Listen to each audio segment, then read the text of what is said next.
Welcome to DAExMachiNation. Join us as we explore the mysteries of this world. Cryptids, monsters, macabre tales, and horror stories abound. Could they be true? Are monsters real?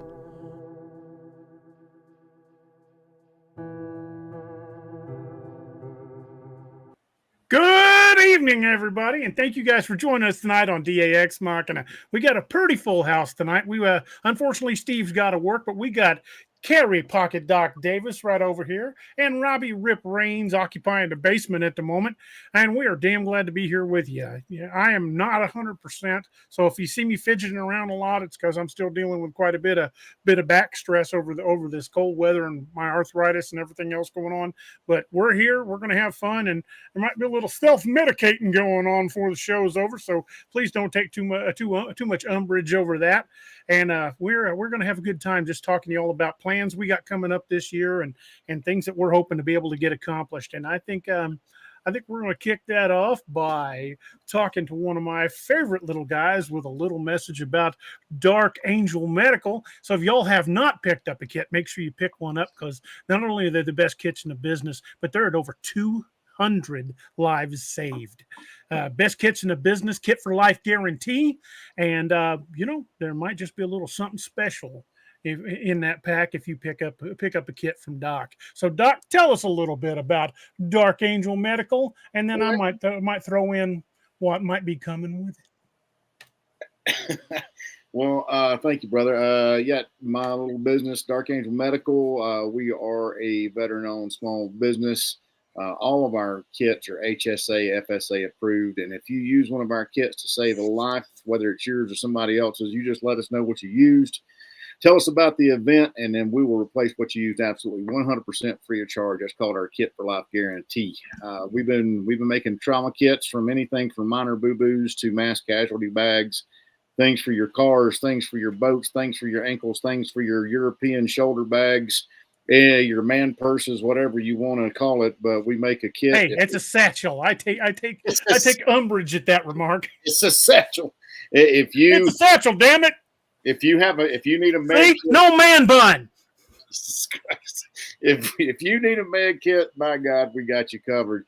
And all you need to do is go over to darkangelmedical.com, use that coupon code cryptid20, that's cryptid20 for 20% off your order. That's anything on the website, excluding training. And as far as training goes, that's one of the big things. If you got a kit, you need to get trained, know how to use it. And we have classes all over the United States. So we have classes all over the U.S. this year. So check out our training schedule, get a kit, get trained, and be the difference.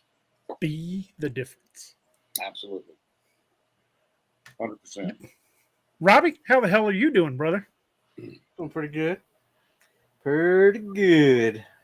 Well, for those who are interested in the blades that Robbie's been making, he's got a couple of beauties to show off. So let's do that before we jump in. These are some of the blades that we've been talking about that Robbie's making in the workshop behind his house. This one of them's mine and one of them's Doc's. But I'll let you guys figure out which one's which. I think you'll be able to tell by the markings. But these are just absolutely beautiful. There's one of them. I wonder which one that is with the spider web that says spider web and says Widowmaker on it. And I don't know which one's that one. Then it got dude, that thing is freaking gorgeous. You could shave with that rascal too. Yep. I wouldn't wanna, but you could. And then we got this one right here.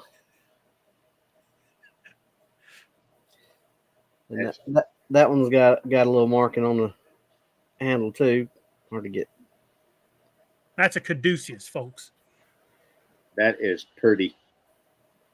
It's got somebody's name on it too. Hard to get it where you. Looks like a D and an O and a C. I don't know, Doc. Is that what you see on there? Count Doc Yellow? Yeah. I reckon it's little letters for a little guy. I'm a wee little feller. So, yeah, this would be the Widowmaker.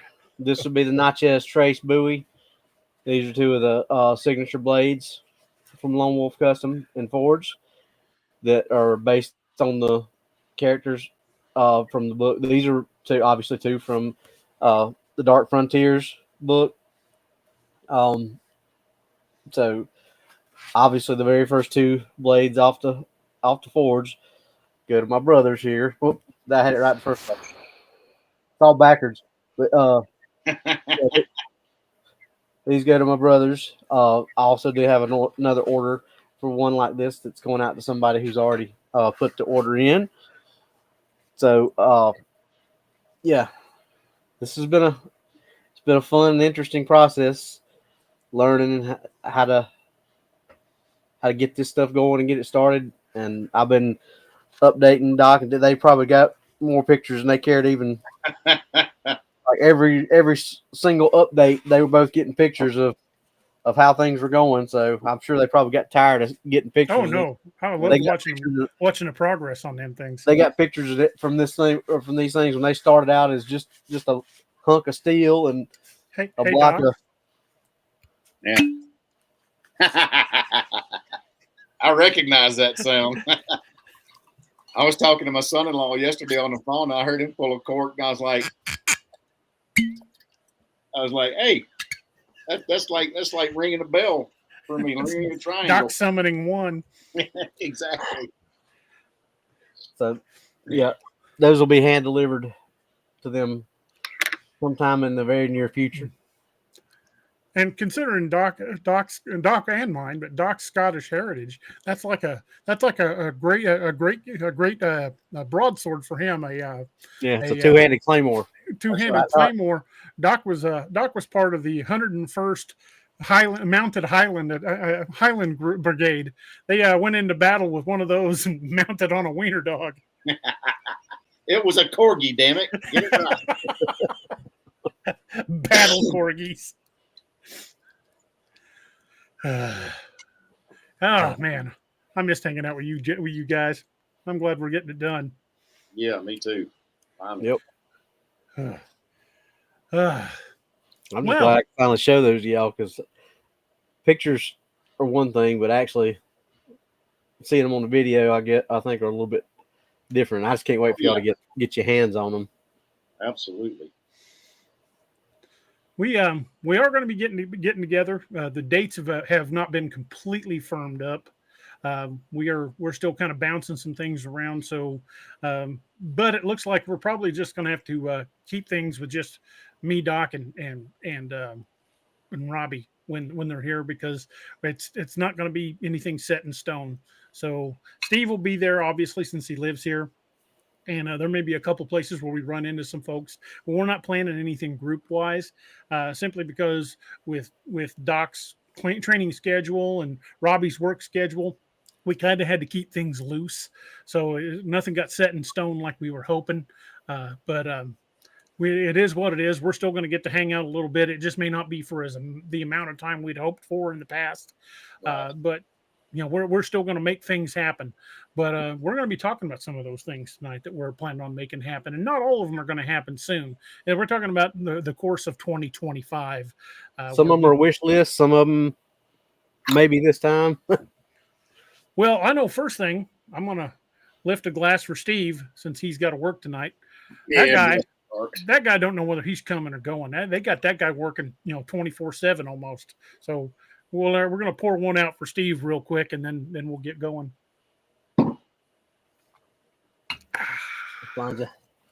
Slanja ma. Woo. As my grandpappy would say, that's a kick in the liver, but a wonderful kick in the liver. Well, I know one of the first things that these boys have both been dying since I first wrote about it in the book is we're going to hit Eureka Springs, Arkansas, and go to the Rockin' Pig. Yeah. That's a promise that's been long since due. We're going to, you get three of us together, we're going to eat. Oh, that's you can tell. You can tell. Me and we don't miss too many meals. Nope. You can't hunt cryptids on an empty stomach. That's just good. That's just common sense. Mm-mm. That's just bad metrics. That's right. The metrics always tell you to go for it when it comes to food. So, Yep.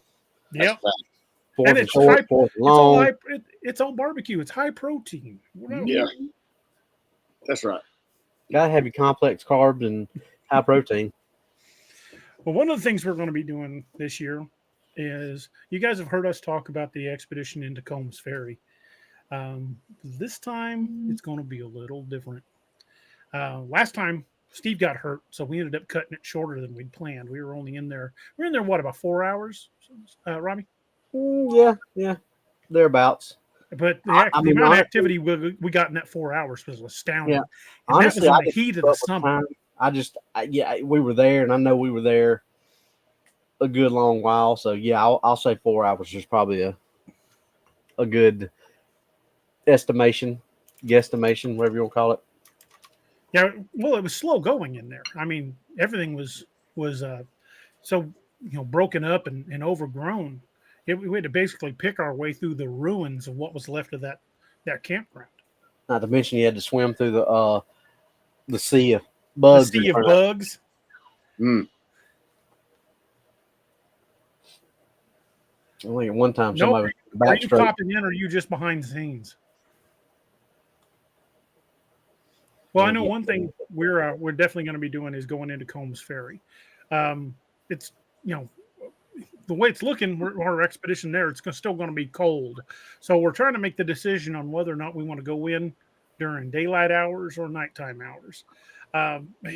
One of the things that really always strikes me about Coombs Ferry, and Doc didn't get to go with us on that one, so it's going to be all new to him, is the strange dichotomy comparing it to Joe Bald.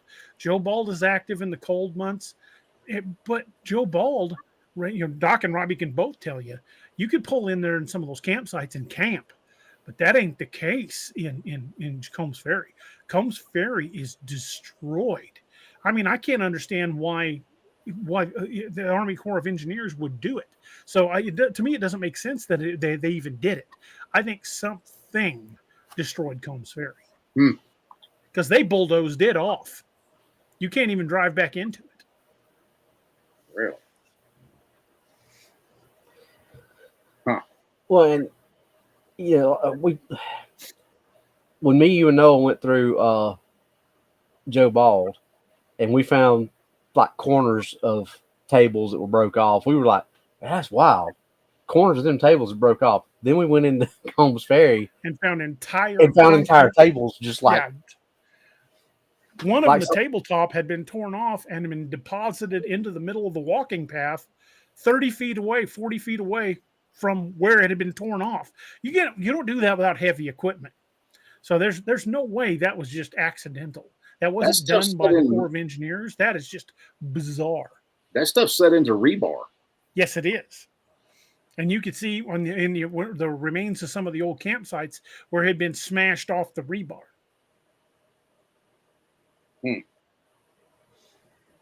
And there's signs at Joe Bald. Like I said, a lot of the campgrounds look like you could just back a vehicle in and camp. And I've seen a couple people that have done it. But there's signs out there prohibiting it. You're not allowed to camp in Joe Bald anymore. And if they catch you in there, they'll run you out. Coombs Ferry is the other end of the spectrum.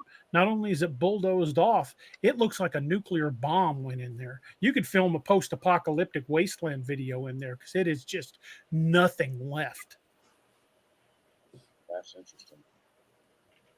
Yeah, and just the difference, and it was wild because the first time we went to Joe Bald, and you said you felt this when you went to Joe Bald the first time, just that desolate feeling. It didn't feel that way in Coombs Ferry, but it looked that way. So imagine the feeling that you got in Joe Bald as a visual. That's the way Coombs Ferry was. Wow. So if you'd had both of those, yeah, that'd been kind of. Yeah. Just a guy asked what state Coombs Ferry's in. It's in Missouri. Most of where we're going to be is going to be in southwest Missouri and northwest Arkansas. Unless we, make it out to Doc's place, in which case we're going to an old abandoned Girl Scout camp up in the mountains where there have been Windigo sightings. Yes. And plenty of Bigfoot sightings up in this area too. Well, your area is riddled with Bigfoot sightings. There was a Windigo sighting. What was it? 2 years ago up near Pikes Peak. Three now. Yeah, like 3 years ago. Yeah. So, If we're going somewhere where there's been Windigo sightings, I'm making sure to, one, get something that can shoot some fire. Two, we'll get something silver. We'll get some dragon's breath rounds for the new shotty shot. There you go. We damn sure ain't going in on snowmobiles. Damn right. Doc's got a bad history with snowmobiles. I got no business being on a snowmobile anyways, so. But then again, we could leave the snowmobile behind, and while it's having relations, we can hoof its ass out of there. It could be a distraction. Noah will probably shorten my leash up on that expedition. We just put you on a harness. We just throw some lipstick and raspberry jelly on it. We'll be all right. On Robbie? No, on the snowmobile. We'll be moving quickly. Just a guy says, to be clear, the Native American lore accurate Windigo, not deer type. Right. Yeah, that's what they were saying. It was, and considering where Pikes Peak is at, that was all Navajo territory at one time. So they went in and out of that area all the time. So it makes perfect sense that you would have a Windigo sighting where the Navajo have been. Yeah. Cajun Dog says, did the snowmobile call the Windigo daddy, Doc? It cried uncle, I'll tell you that. I would not know. Good grief, fellas. Can I remember the night I wrote that line? I wrote that whole little interchange about the in Cry of the Windigo, and then there was one of those 2 a.m. Hey, you fucker, you awake? Text the Doc. I'm like, all right, I want you to read this and tell me how it sounds. Yeah, and I laughed just like today. This morning when I was reading the update, I'm sitting in the house all by myself, and I'm sitting here literally laughing out loud. You know, and I was like, it's hilarious, man. So, I'm pretty excited where this is going. Oh, I am too. Demon and Paladuro is over 60,000 words. I'm going to try to finish it in this coming week. I cannot wait. Cannot wait. It's already gone way further than, and I don't mean long. It's gone further than I even thought it would. Last couple of updates, I'm like, oh, it's got to be wrapped up here. Then, nope, shit. Here we go. Plot wise, it's just definitely getting some good traction. Hold on, I've hit another rock layer. Let's dig a little deeper. Exactly. But I know the alpha readers have all the feedback's all been good. And I hate to put you boys on the spot on live on the air, but I really want to make this just absolutely as outstanding as I possibly can. And I'll be right you guys' input has been invaluable. Absolutely. Doc and we have conversations, just the two of us, about this, and we're both just like, dude, it's just like the back and forth between me and him in the books is this. He'll send me a text and be like, dude, I just laughed my ass off because we had that conversation 2 weeks ago or whatever. Yeah. And just the way you capture that, it's almost like you're just you got that little smirk on your face. I can see you when you're writing. Yeah. Doc Robbie said this.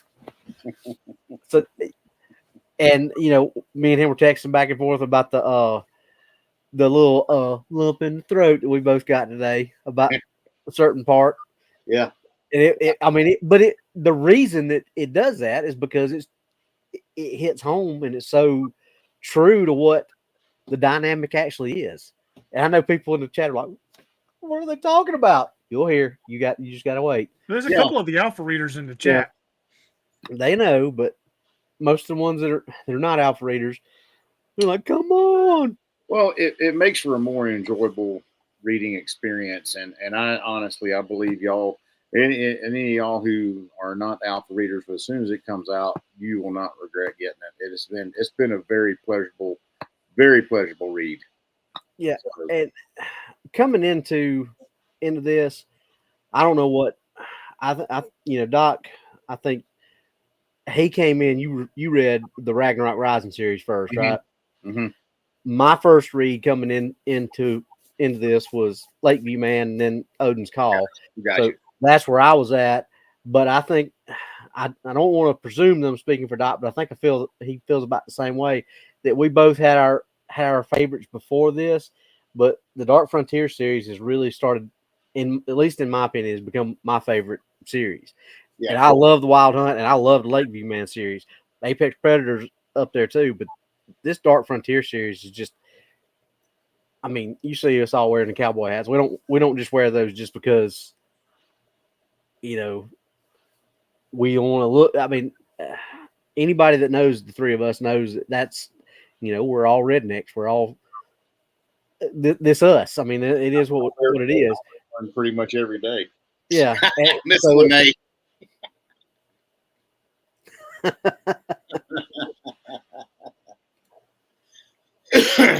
Hey, boys, I'm going to read a quote to you because you know I always put quotes at the beginning of chapters, and I try to make them relevant to what the chapter is going to be about. But I was looking at quotes the other day, and I stumbled upon this one. I didn't use it, but I wanted to read it on the air and let you boys tell me who you think it's talking about, and two, who said it. Okay?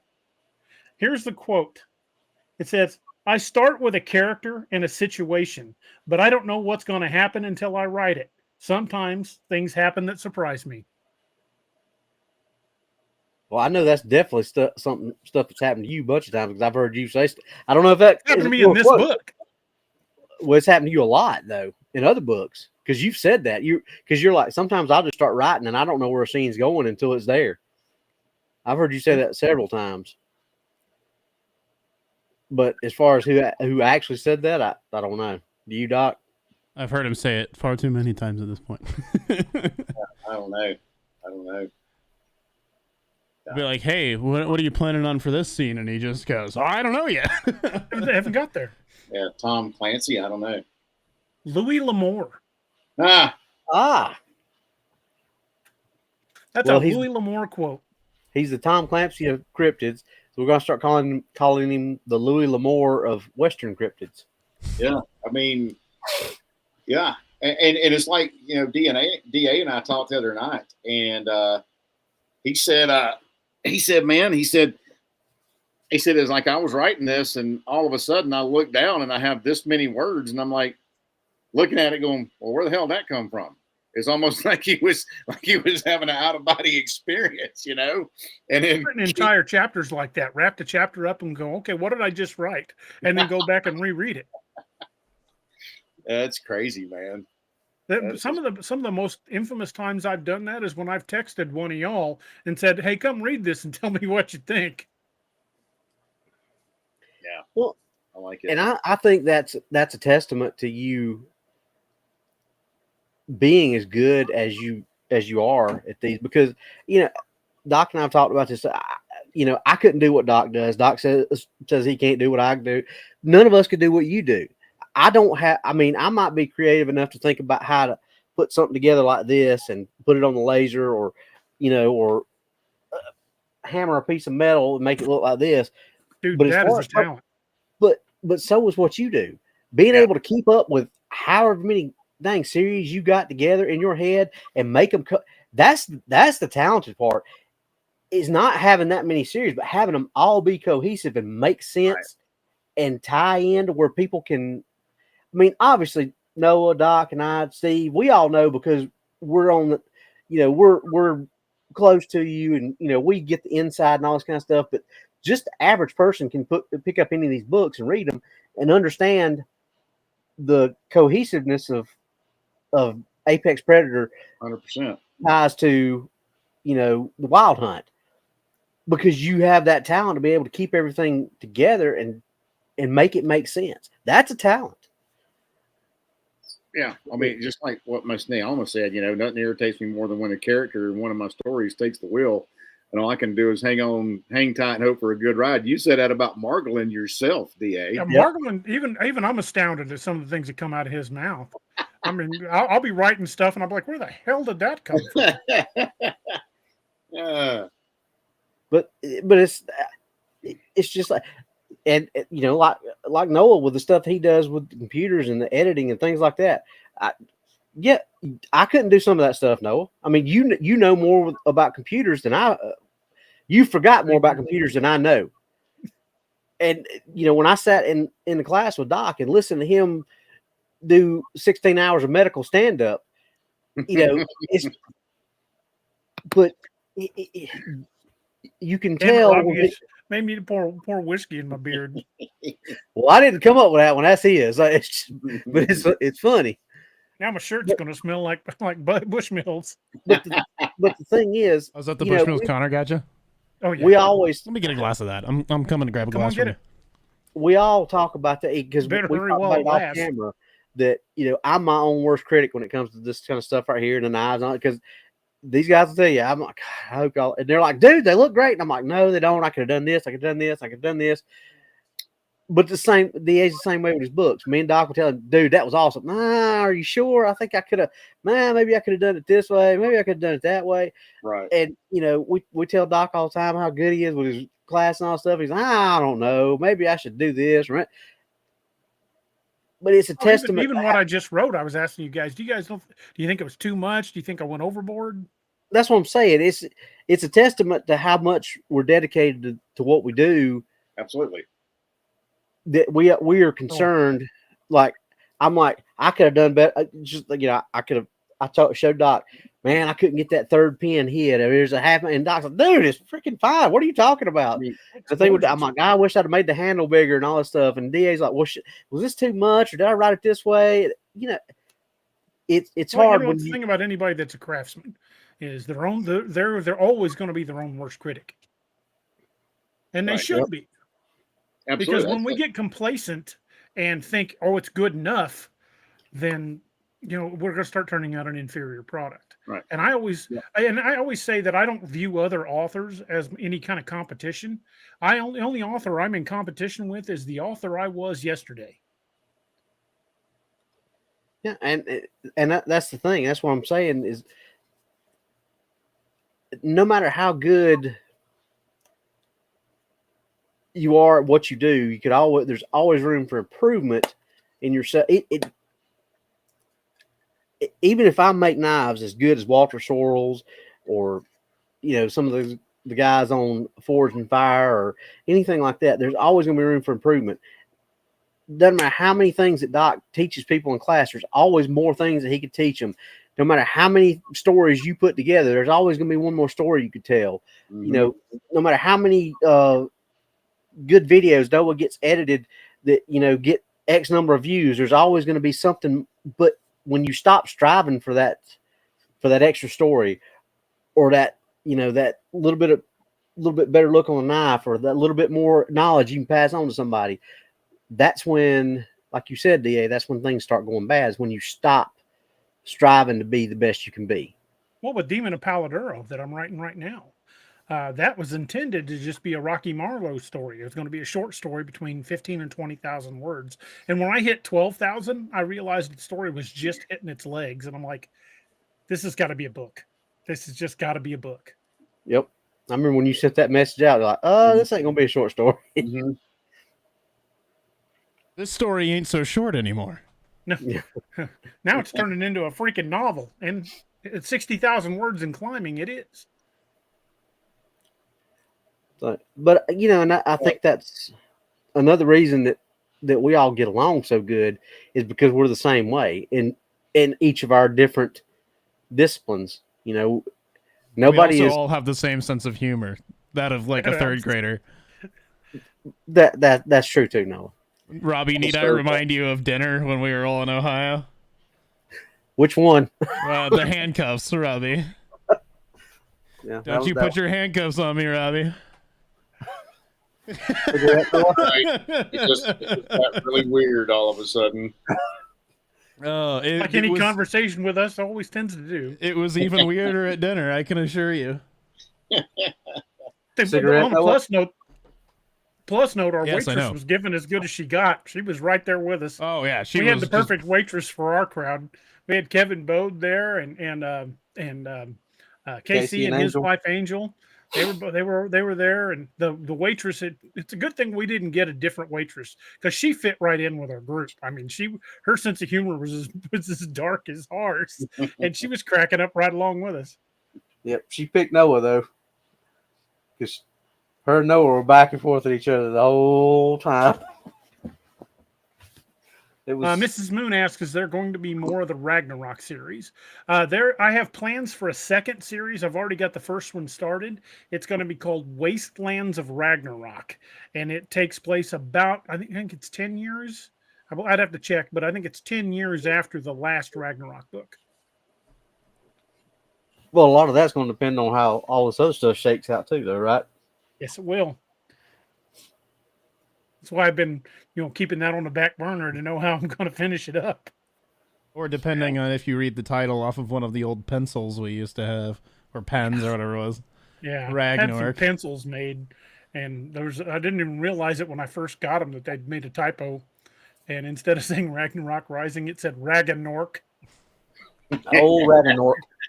Ragnarok Rising. I still got a couple of them laying around. I just still chuckle at Ragnarok. How come I didn't catch that? It was great. We ended up just giving them away because we're like, okay, these are just too funny. The good old Ragnarok Rising. Ragnarok. That's funny. That's going to be the name of my next D&D character if he's an orc. I'd be like Doc getting a bunch of patches that said Dirk Angle. Yeah. Dirk Angle. Dirk Angle Medical. Dude. Better than saying Kurt Angle Medical. True. God, man. Yeah. Justin says he's still waiting to see if Wiley got blown up.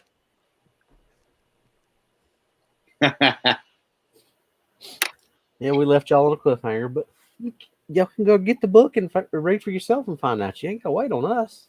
I mean, there's how many books in that series? 10?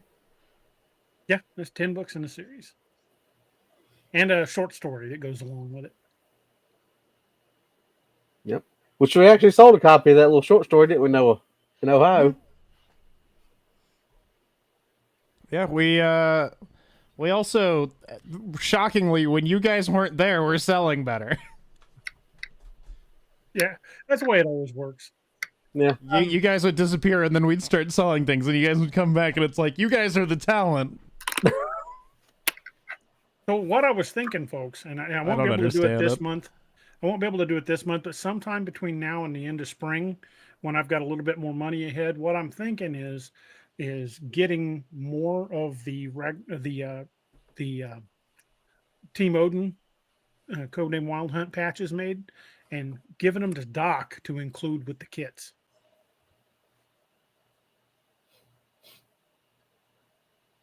So if you buy a Dark Angel kit, once we get this set up, you'll get a Team Odin patch with it. Not just a little rocker for the kit. You'll get an actual full-size patch to go on, your backpack. That patch right there, that's the one. We're going to get more of them made and leave them with Doc to go with the kits. But the only way if you use discount code Cryptid20. That's exactly what I was about to say. The only way you're gonna get it is use Cryptid20. If you don't use it, then you get a big old smooch on the forehead and a thanks for your business. You get some Dark Angel stickers. He's got some nice stickers. He does have some nice stickers. He's got some nice shirts too. Yes, he do. There may be some other things that he's going to be given in his packs. We kind of kicked around another few ideas too, didn't we, Doc? I didn't know if you wanted to mention that quite yet, but go right ahead. Well, I just said there might be some other things that we've talked about that are coming down the pipe. If Doc wants to say that, he knows my opinion on it already. So if he wants to, that's up to him. What are you talking about? What we talked about yesterday, the items that I got that I sent y'all the picture of. It said you could give those to as possibly a little award. Dog tags. Oh, those. Well, look what his face is. We've talked about so much, and I was just like, whoa! They want everything. What the hell just happened? Earthquake. The nail on the wall fell off. The Great North American Robbie Earthquake. Huh? Oh yeah, I'm fine. It's just that nail on the wall fell off. Are you okay?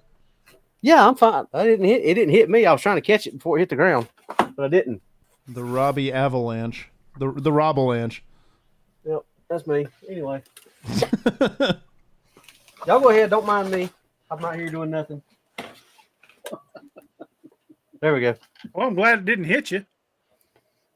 Wouldn't have hurt. Might have been applying a Dark Angel medical kit right here live on the air. Yeah. It hit me in the head. It wouldn't have hurt me. It might would have broke the 2x4, but it wouldn't hurt me. Wasn't going to hit nothing vital. Nah.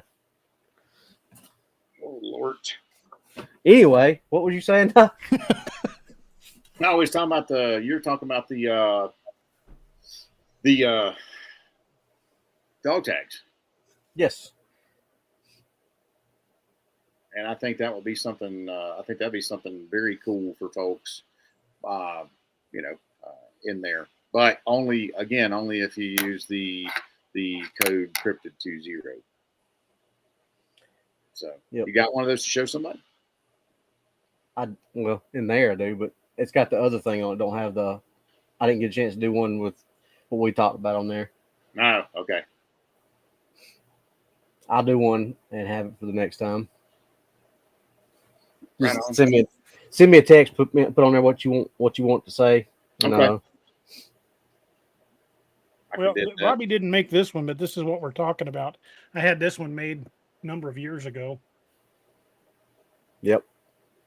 Those were made shortly after the release of the first one, wasn't it? There was. It was the original logo. Because I used to wear those to school all the time. Yep. That's the original. The crossed M16s and the hammer was the original black cover of the first two books. But then I switched publishers and I don't own the rights to that image, so I couldn't use it anymore. And they were just petty enough to not let me buy it. Yeah, well, they were also petty enough to keep a good chunk of our royalties, so. Yeah. But that's neither here nor there. That is ancient history and, lesson learned. Yeah, Doc, Dad and I have been playing a little bit of long distance tug of war with some of your shirts. Because he might have liberated one or three from me. I've stolen the long sleeve ones from him because he doesn't much wear long sleeves, and it just kind of depends on my mood if I'm wearing sleeves or not. Because I don't wear long sleeve t-shirts. Yeah, and those are like, they're nice. I like them. Those are very rare because I don't even carry those anymore. That was like I think I had one or two of them hanging in my closet, and I got them out one day, and Noah was complaining that he needed to do laundry. I said, "Here, take these. I don't ever wear them." Hell, I don't even know if I've got any. So, Doc, I think me and you were a different size. I think I may have you a little bit this way and a little bit this way, so. A little more tactical girth. Yeah, not tactical, more like setting myself up for hibernation. Hey, man, I'm a low-speed, high-drag operator. Hey, I get it, man. I'm right there with you. Right there with you. But yeah, I've liberated a few of the short sleeve shirts from him too, just because they're nice shirts and I like them. Yeah, they're nice, man. There's some good stuff. They're good shirts. Sure. Just a guy had a question for us. He said, "So, DA, what are some of the new strats compared to other expeditions you guys are thinking about using in Coombs Ferry?"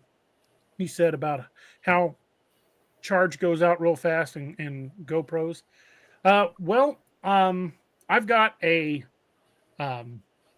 large portable solar generator now, and it's large capacity, and I will just set that in the back of what our vehicle we're taking, and if it's sunny, we'll put out the solar panel because it's fully charged right now, and it'll run a small house. So I've got no doubt it's going to be able to keep our cameras charged. So we've got that. Plus, we're also kind of making some adaptations because of they've got to make some certain amount of them because of my back. So we're not going to go as heavy into the deep areas. But all of our heavy equipment's going to stay closer to the vehicles. But when we go into Coombs Ferry and places like that, we're going to have something with us that we're capable of recharging. And we're gonna go in with something a little longer than handguns. That's a fact. I'm taking me 30-30. Either my 30-30 or Dad 30-30. They're the same 30-30. We were discussing before the show our pew pew capacity for the next outing. Mm-hmm. Loadout. Yeah, what gauge of long distance hole punches we're gonna be taking? Suppose it'll depend on where we're going. A variety of said cordless hole punchers. Yeah. Well, there shall be a variety. I think almost regardless, I'll probably be taking the lever action cordless hole puncher. But I do have a higher capacity cordless hole puncher in case we need that one too. Oh, I believe we got the cordless hole punch capacity covered. We shall be the second largest standing army in the state of Missouri, more than likely. Especially if we end up bringing Jenkins and some of those other guys. We might Jenkins be the said largest. next time he goes to Coombs Ferry, he's carrying his Desert Eagle 50. Jesus. I ain't screwing around next time. I learned my lesson with that last one. Old Eagle.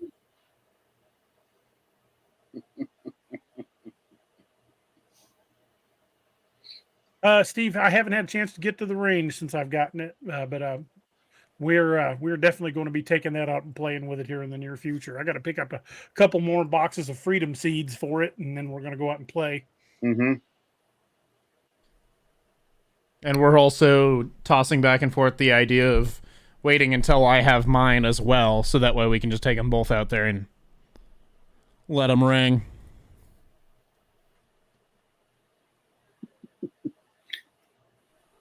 Yeah, I want to make sure that I was even thinking about bringing just my lever gun, my 45-70, because I could. Nice. It's got a pick rail on top of it, and I could throw that thermal on top of that, which is actually could be a pretty good little combo. I don't know. Food transport. I can see DA on the dog sled with Scooby Doo saying "Rut-row."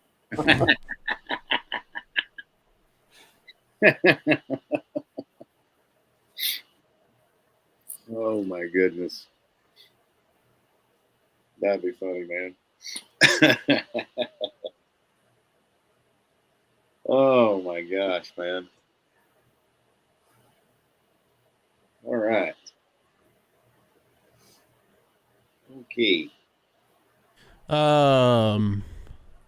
That being said, what are we thinking as far as like probing for potential base camp positions? Because if we're going to be setting up the generator and other things like the vehicles as well in a specific spot, we really ought to think about like pre-scouting for potential base camp positions and thinking about like one of the things I noticed on that app that I've got, the what's it called, OnX Hunt.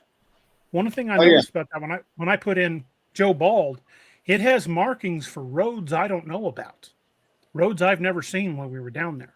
It's either roads or trails, but I can tell you this: I don't know where they are. I've never seen these. It might be trails. It might be like walking trails or something like that. My like point old is walking trails up, that used to be out there. My point is to set up base camp near the beginning of one of those trails and go explore that, because those are parts of Joe Bald we have not been into.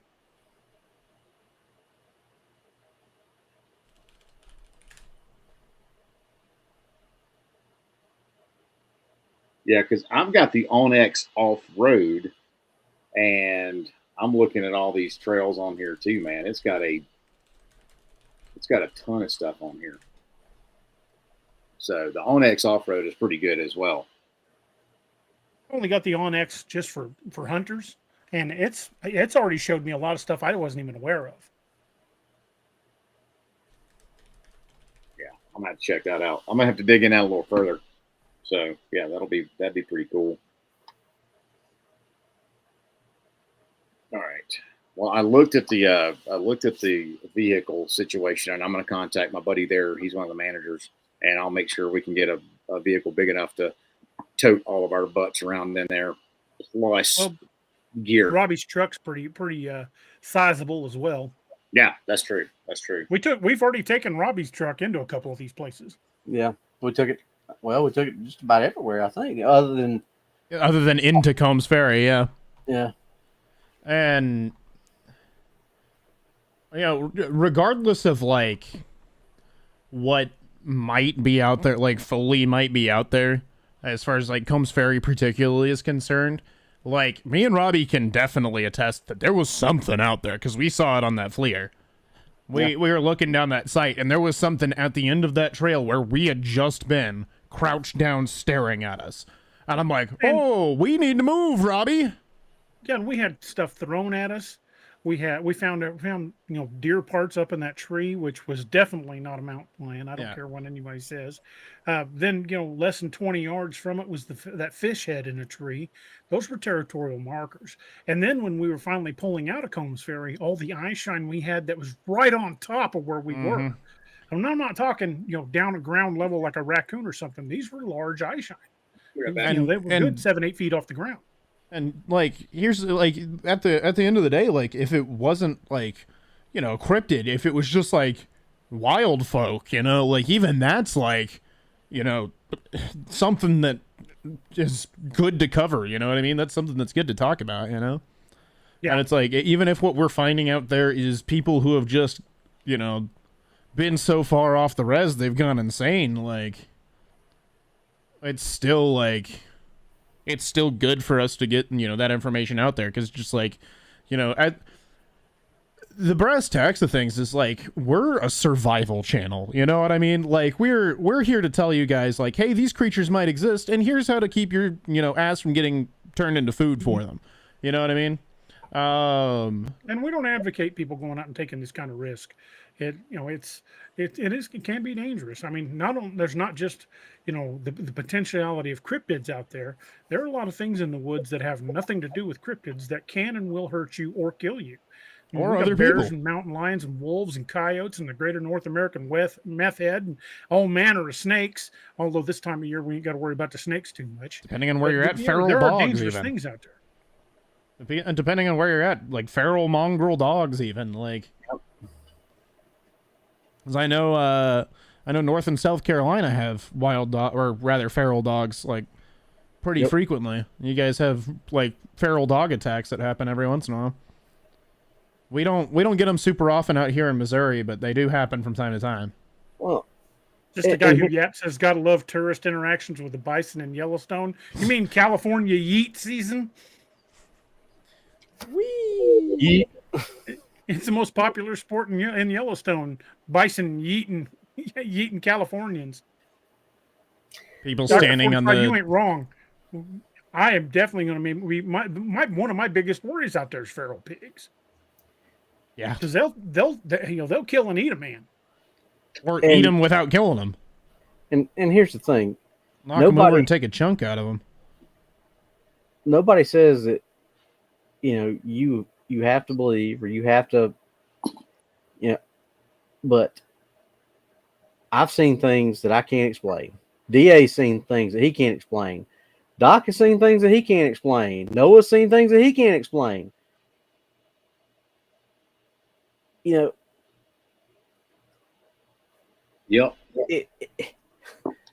Why waste your time if you don't think that there's a possibility? Yeah, I mean, like I said, at the end of the day, like we're here to like discuss how to survive an encounter with something should it be real. Should it exist? We're here to tell you guys like, hey, these are a very real thing. These are a very real threat if they are real. So it's like, like just be safe out there, everybody. Yeah. And we go out in the woods so you don't have to. I think it was either Hooter or Dr. 45 Sharp made the comment, or the existence of these things had nothing to do with that tragedy that happened with those two. What had to do with that is they got caught in a snowstorm. they got caught. They went out and they were unprepared and didn't know enough of what they were doing, and they got in over their heads. Had nothing to do with. I mean, that could have very easily been them out there on a hunting trip. Yeah, it could have for absolutely deer, nothing to do with elk, or anything else. And how many hunters a year have that happen to them? You don't blame the deer for that. You don't blame all the hunting shows out there talking about that for that. I mean, it's just, things happen. And if you don't believe in Bigfoot, that's all fine and dandy. But all I can suggest is you're probably on the wrong channel, because that's a lot of what we talk about. Well, and there's the difference between constructive criticism and just being a douche. So, I mean, that's just the way it is. You can, if you don't agree with something, that's fine, but you can be tactful about it and not be impolite. Preach on, brother. I see that enough with my business. So that's the reason I don't even like all of our ads and things like that. I just don't read the comments. That's the easiest way to deal with it, because some people. I do read the book reviews that I get, and sometimes there are negative ones, but I look at the negative book reviews a little differently. I have seen plenty of reviews that were probably just another author trying to tank my numbers, just somebody saying something snide just because they could. And then there are others there are people that are never going to leave a positive review no matter what. But I read a negative review, and if they have a point, I try to fix it. I mean, there is such a thing as a constructive negative review, and that's what I tell my alpha readers all the time. I am a big boy, I can handle constructive criticism, and that's what the alphas are there for. I don't need the alphas to tell me, oh, I love it, keep writing. If I wanted people to just read it for free, I could post it for free on any number of websites. What I want is honest feedback, even if they think I ain't going to like it. Well, because there's no ego involved for me when it comes to making the books better. Thank you, John Wayne, brother. Appreciate it. Yeah, and I say that in every class, DA. I'm like, look, man, I have a critique at the end of my course manual for people to fill out, and I tell them, look, if you there's a different criticism is just telling me I suck. Constructive criticism is telling me how I can suck less. Or telling me why I suck, Yeah, and how I can suck less. So, there's a difference there, and I said, my ego is way back there, back burner. I'm here for other people. If I can make the material more gooder for them, then tell me how I can do it. Just like you with your books. If you're like, hey man, if you see a character progression that's not going the way maybe you think it should, or maybe it got off track, tell me. And I'd like to touch on something here. Like, a lot of folks the trolls that we've been hiding. Like, we've hidden a few trolls this stream already. They like to keep bringing up the two folks that sadly passed away. They like to, like, a couple of them have blamed channels like us for that, and it's like, if we were a channel that was covering the existence of alligators and somebody got eaten by an alligator, is it somehow our fault that someone got eaten by an alligator? Well, and also, and if they listen to this channel on a regular basis, they would hear us preaching preparedness, and we've even had shows concerning that. If you go out in the woods, you need to be prepared for all sorts of circumstances that could arise, that could present themselves, from weather to injuries to everything else. And we've hammered many times, if you plan on going out off of anywhere that's out of immediate reach of basic 911 services, where you might not have a phone, bingo, where your phone might not work, let somebody know where you're going that isn't going with you, and let them know exactly when you're supposed to be back. That way, if you're overdue, somebody reports it. Right. And that's just the bare minimum.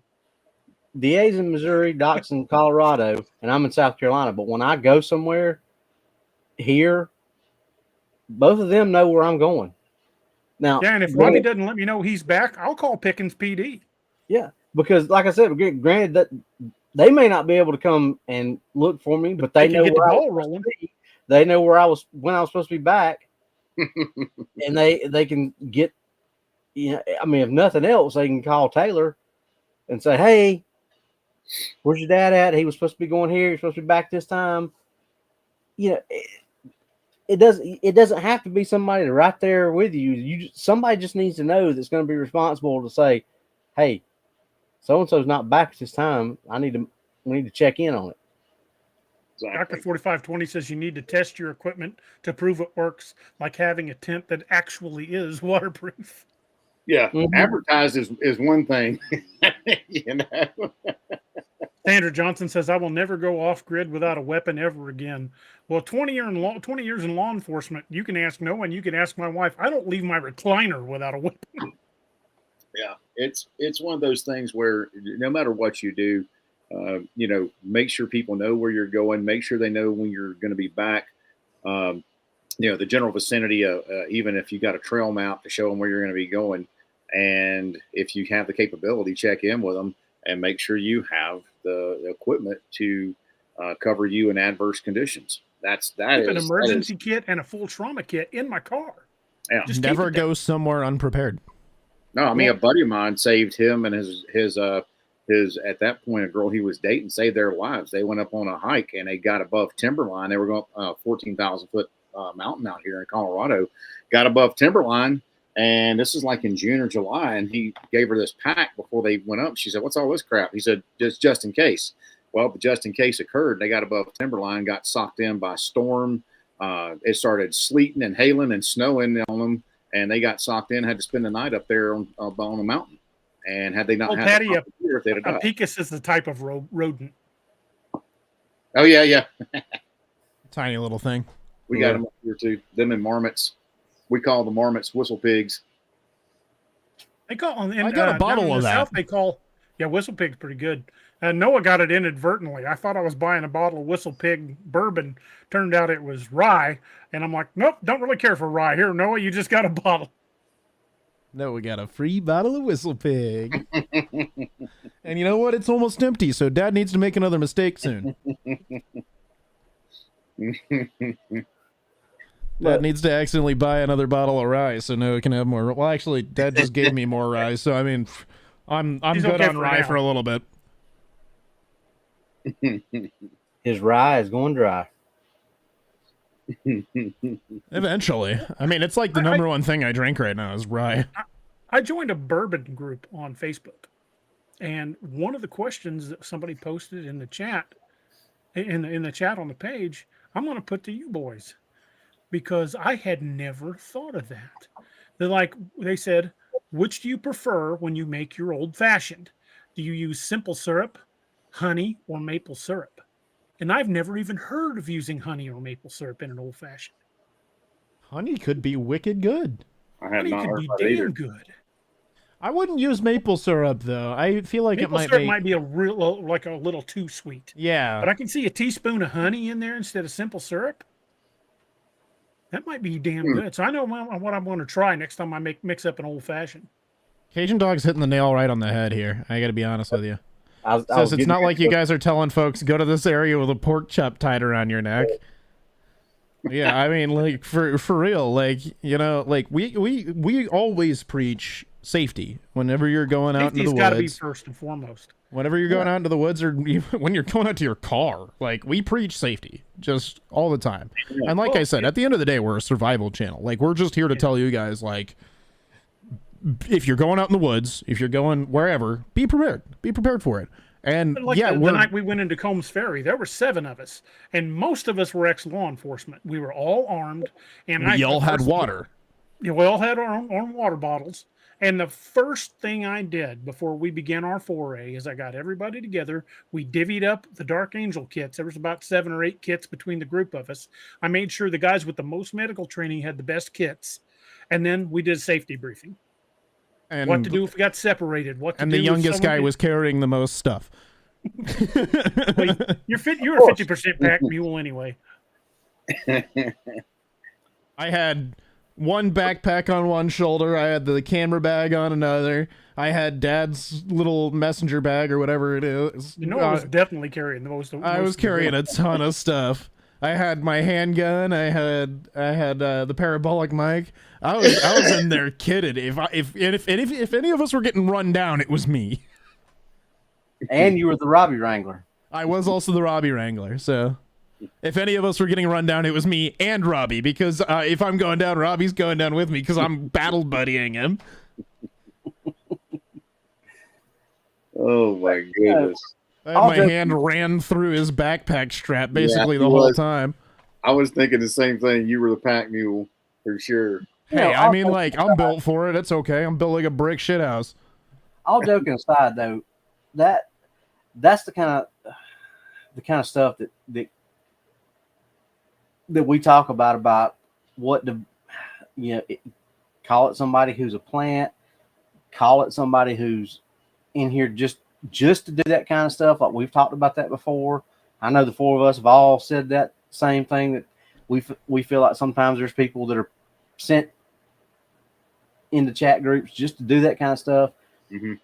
Maybe that's just a misguided individual who's got a right to his opinion, and Cajun Dog and a couple of them pointed out, and Doc said it. Everybody's got the right to their opinion, but an opinion, not saying that we cause somebody or shows like us cause somebody to do this.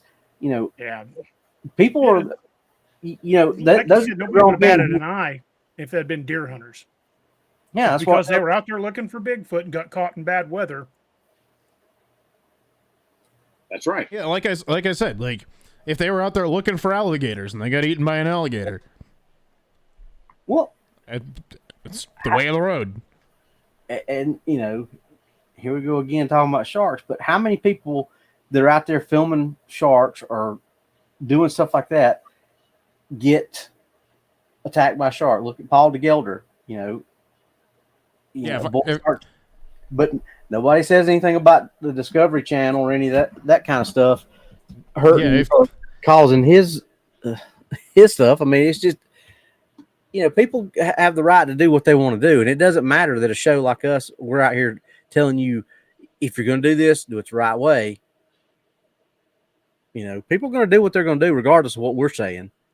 Yeah. If I get eaten by a shark, is it Shark Week's fault? Yeah. That's what I'm saying. There are people out there who's going to say that. Right. Thank you, Larry. Thank you, Larry. Thank you, Larry. But, or if I go out there and, because Doc's got a medical company, if I go out there and I'm out in my garage making a knife and I cut a major artery and bleed to death, is that Doc's fault because he didn't tell me I shouldn't be out there playing with sharp knives? Because he's got a medical company. That's not Doc's fault. Because thing is you can give people all the information in the world, but people still make the wrong decisions. Yeah. Oh. But again, like how we started the show out with, I had Doc talking about Dark Angel Medical. We don't go on a single one of these outings without a full med kit and somebody that knows how to use it. That's just basic. Yes, of course, we're going to be armed. Yes, of course, we're going to be taking like space blankets and a day or so's worth of food, our own water, maybe a life straw. Mm-hmm. That's what was in the backpack that I was carrying was all basically rations. But the real trick is all of that is useless if you can't treat a wound. An untreated wound, when you're off grid, is a death sentence if you can't get back to a phone signal or to your vehicle. Literally. Yeah, and you can have all the latest gadgets and trinkets and everything in the world, but if you don't know how to use them. Exactly. Little Patty says, just an FYI, I'm a West Virginia backwoods hillbilly. We call groundhogs whistle pigs. I'd always heard groundhogs called whistle pigs. I'd never heard anything else being called one. Because groundhogs, if you mess with one, it'll whistle at you. Make kind of a squealing whistle at you. And I call our dog a couch pig. No, he's the house hippo. His natural habitat is the sofa. And he'll oink at you whenever you tell him to move. He will snort. And if he don't want you to leave the house, he'll grab your foot. He has been known to do that. Or lay on him. That too. Or if he doesn't want to leave the room, he gets really stubborn. We were having trouble getting him out of Dad's office earlier. Just before the show, had my door open, my office door open, and he comes in and lays down behind my chair. And Noah's like, "You need him out of here?" I'm like, "Yeah, if you don't mind." He goes, "Come on, Harley," and Harley goes, just laid his head right back down, like, "Nope, not doing it." And like even when Mom called him out, like he was reluctant to go. He was very reluctant. He like sat there for a second, and then he was like, "All right," and then he stood up and then figured out his way to get out of there. And then when I opened Dad's door to do something, he was like right in my footsteps, waiting for me to move so he could dart back in there. Old turd. But, you know. Well, we're getting a bunch of trolls tonight, looks like. Yeah. Well. Again, if you don't believe in Bigfoot, that is your right. I'm not going to try to convince you otherwise. We present things that have happened to us. We share stories and videos, and we talk about the possibility of cryptids in our area or in other places. But if you don't believe in cryptids whatsoever, this is probably not the channel for you. I'm just going to be honest. I do like to grow the channel. I do want to encourage more people to watch the show. But if you just absolutely don't believe in that, this is probably not going to be your cup of tea. Oh, I mean, and you're not locked into the, you click on it, you can click off of it just as easy as you clicked on it. Well, and so like, you know, even if you don't, and you're just like curious about like the world of things and like how like we do stuff, like feel free to ask questions, you know, like just coming in and being a naysayer or anything like that is just kind of like we're not going to pay you much mind. But if you come in and you're like, "Hey, so I'm not really a believer, but I want to know what makes you guys believe," you know, if you approach it like that, great, you know, like we'll happily sit here and discuss with you. But like if you just come in here and you're like, "Hey, you, I don't believe," it's okay. All right. Good. Have a good day. But I tell you who else wasn't a confirmed believer? Steve and Lieutenant Jenkins. Jenkins said he wasn't sure what to expect when we hit Coombs Ferry, but like I said earlier, he said, "Well, I learned one thing. The next time I go out there, I am not carrying a 9mm. I am carrying my Desert Eagle 50." And Steve many times has said, "Hey, I'm like the agnostic of the group. I'm not." He didn't say that so much anymore. I'm not saying that it does exist. I'm just saying I want to see if it's out there. And after that night, he turned around and looked at me and Noah. He said, "Hey, remember that's all the proof I need. I need to see a body. I need to see this. I need to see that. F that." He said, "I'm good. I've got all the proof I need."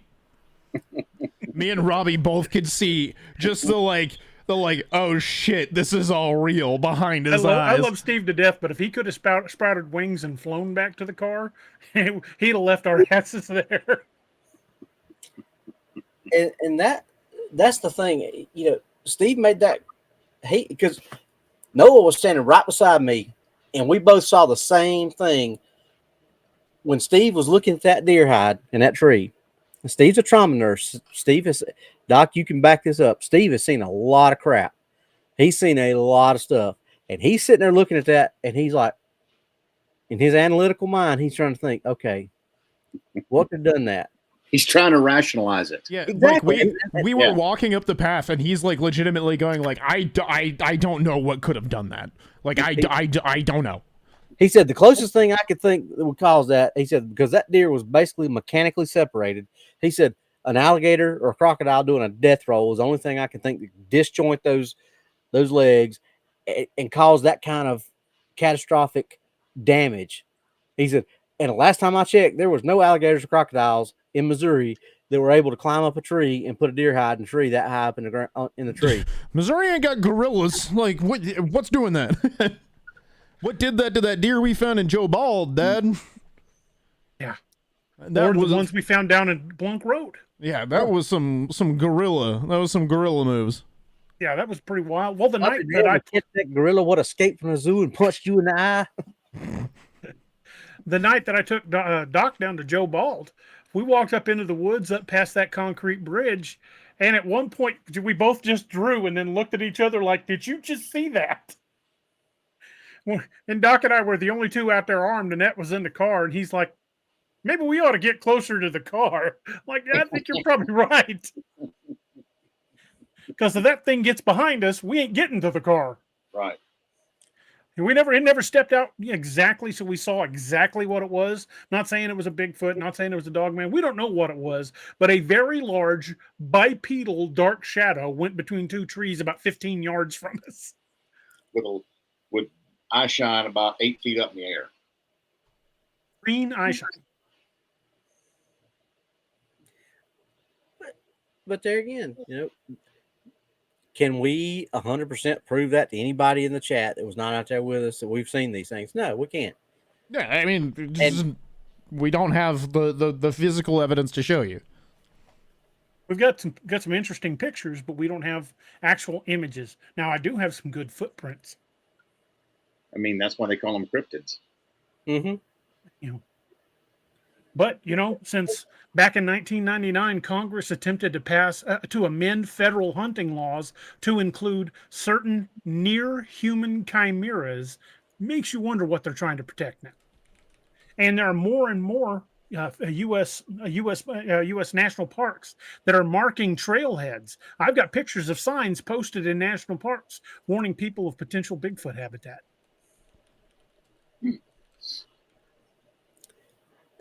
And and we've talked about it before that, it used to be in the Army field manual, especially if any bases are in the Pacific Northwest. Yeah, that was back in the 70s when that happened. Yeah, that Sasquatch was a potential animal that you would come across in the wild.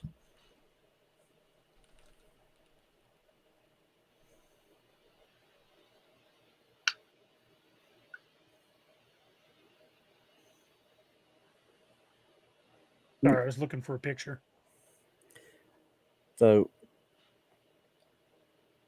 yeah, I hate that trolls have got us off on this, and we had to stop talking about some of the other stuff. But well, I mean, what we're discussing is still kind of on the head as far as like the show topic tonight. You know what I mean? Like we are still talking about like going out there and being safe and all that. Like it's at the end of the day, like we're still discussing like the whole ideas of expeditions into the woods. And it's not like we've got zero to show for all the times we've gone out. Sorry, Noah. Go ahead. No, you're fine. But like we just, we're here to tell you, like, if you're gonna do it, be safe. Like, do it safely. Right. Yeah, well, you should probably practice safety in your daily lives. I mean, I keep a trauma kit in my car, not because I'm going out. The times I go up, going out looking for cryptids, I keep a trauma kit in the car because 3 blocks from my house at a convenience store called Come and Go, there was a gunfight just a couple of years ago where an officer, a clerk, and 2 bystanders were killed. Springfield's a dangerous town. What is it? 2016 was listed as one of the most dangerous cities in America. 2016, we were the most dangerous city in the U.S. And that's for violent crime by FBI statistics. Mm-hmm. This is not a great town. I mean, I want to get the hell out of here. I want to move out the country. But even if I lived in the country, I'm going to keep that trauma kit because like Doc has said, and like I've said, the life you save may be your own.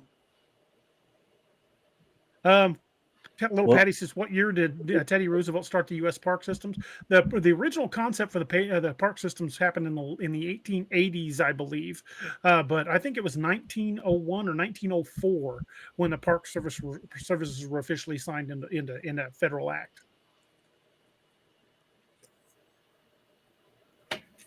Yeah, and circling back, like we were discussing like base camp and like setup strategies and like what to bring with you and etc. And like that all kind of still kind of culminates into like our ideas for future expeditions. Sitting here and laying out the plan with you guys is as much as important for the show as it is for us, because like as we discuss these things, we poke more holes into it and say, hey, we need to make sure that we cover this whenever we go do it.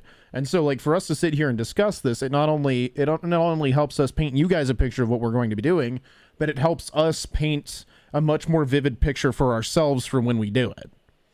People also suggest things. Hey, did you think of carrying this item?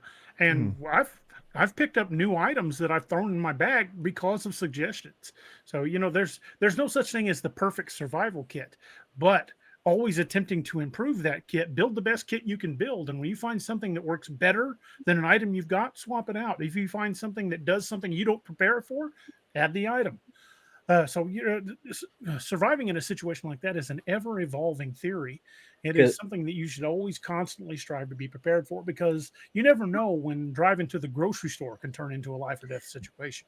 And because I guarantee you, until Doc and I get in our vehicles and head that way, the three of us will constantly be back and forth with each other. What about should we bring this?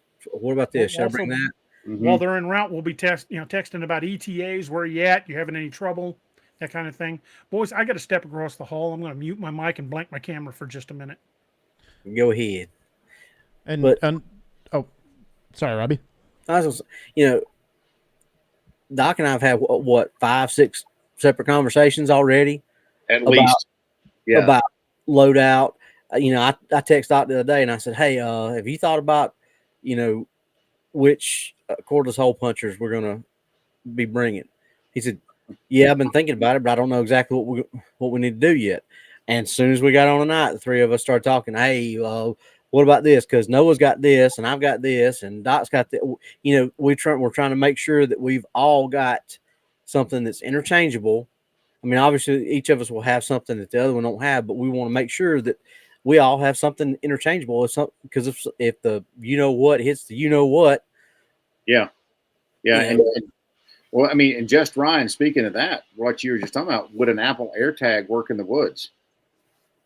I think they will, so long as the battery works. Because I think it's just a GPS tracker, isn't it? I believe it is. I'm not. I think it's just a GPS tracker and a battery. So as long as the battery's still on. Yeah, those batteries will last for, I believe, a year, they say. But when you think about that, though, Noah, think about how many times we've been out like Joe Bald and craps just went. Yeah. We've had brand new batteries that just exploded for no reason inside something. Yeah. So I mean, you can't rely on technology. You can't rely, because that's what you've heard DA, Doc, and Noah and I say all the time. Don't rely on this, because what happens if you can't get signal on this and you're using this? I tell my kids all the time. My son has lived here his entire life, and he lives in Spartanburg now. He still has to GPS his way back to his house. I'm like, son, why do you? You can't do that.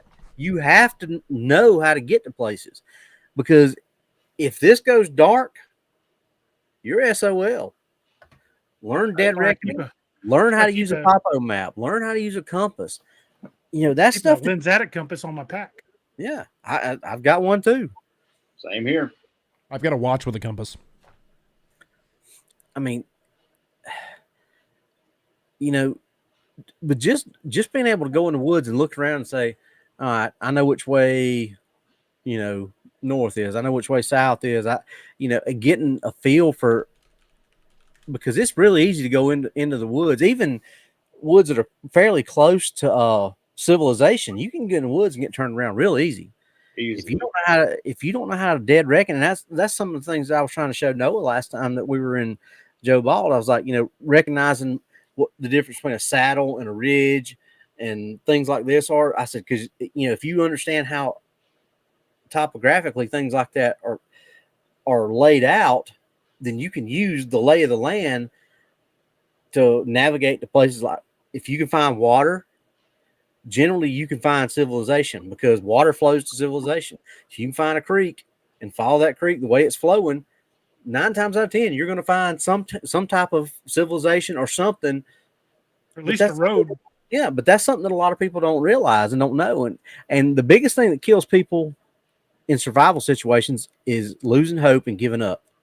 Oh, well, I'm screwed. I'm just going to sit here and die.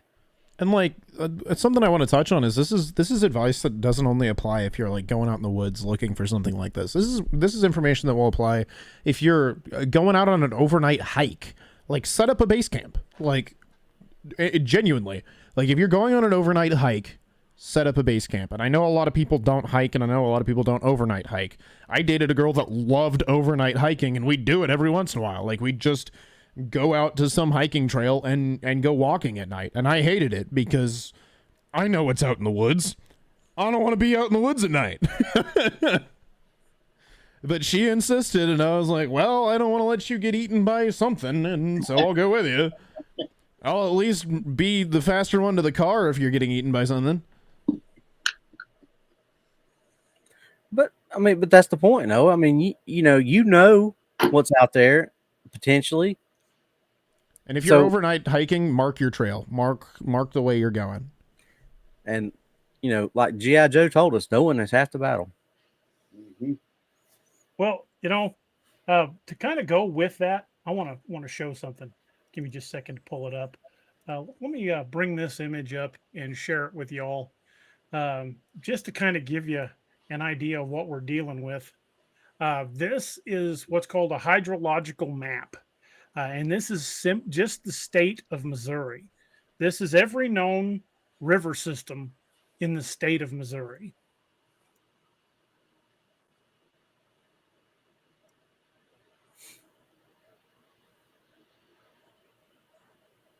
We might have a bit of water access. We got a little bit of water. Holy crap. That's rivers and creeks in the state of Missouri. Holy crap, dude. Rivers, creeks, and lakes. You can find all the lakes on there, too, if you know what you're looking for. State of Missouri looks like my nervous system. Most of the big lakes in Missouri are man-made by damming rivers. That is insane. That's a lot of rivers. You find one of those and you follow it the way it's flowing, you're going to find a town. You're going to find a town. Wow. It might be like Nebo, Missouri. Not exactly civilization as God intended it, but it'll be a town. However, if you see a sign that says "Welcome to Berry County," go the other way. Walk the other way. Go back. Go back the other way. If you find your way walking upriver and you find your way to Berry County, you're safer in the woods. Or ain't Arkansas, but it is close enough to hear the banjo music. Or if you see a sign that says "Welcome to Moon Valley," you might want to turn around and go back the other way. Well, there is civilization near Moon Valley. Yeah, but you might not want to find that civilization. But some of that civilization was eating other parts of that civilization. Yeah, some of the civilization was the cannibal house. Yeah, that's, column A is not great. Column B, also not great. Ultramaga, yeah, there's a lot of caves in Missouri. And we are a cave state. We are riddled with them. DA and I found one that you didn't go with us at that time. No, I can't remember what you were doing. Something. Yeah, we found caves in Moon Valley. I didn't even know we're there. That second time we went back, we were sitting there and he was pointing out something. I said, "Wait a minute, is that a cave up there?" And he got his binoculars out. Look, he said, "Son of a bitch, it is. I never noticed that I didn't even know those were there." Was that when I was just asleep in the car? No, you weren't with us. Okay. No, he wasn't. That was when me and you went out that night. Dude, I conked out in the truck though. I was gone. We were in the road that time. We stopped at a little restaurant in Lebanon called Swiss Inn, and they got great burgers. It's a little restaurant, little mom and pop place that's been there since God was a corporal. And we grabbed our lunch and went out to Bennett Springs and ate it. And before we were out of Bennett Springs, up Old Highway heading toward Moon Valley. The fooditis hit. The fooditis hit hard, and I went.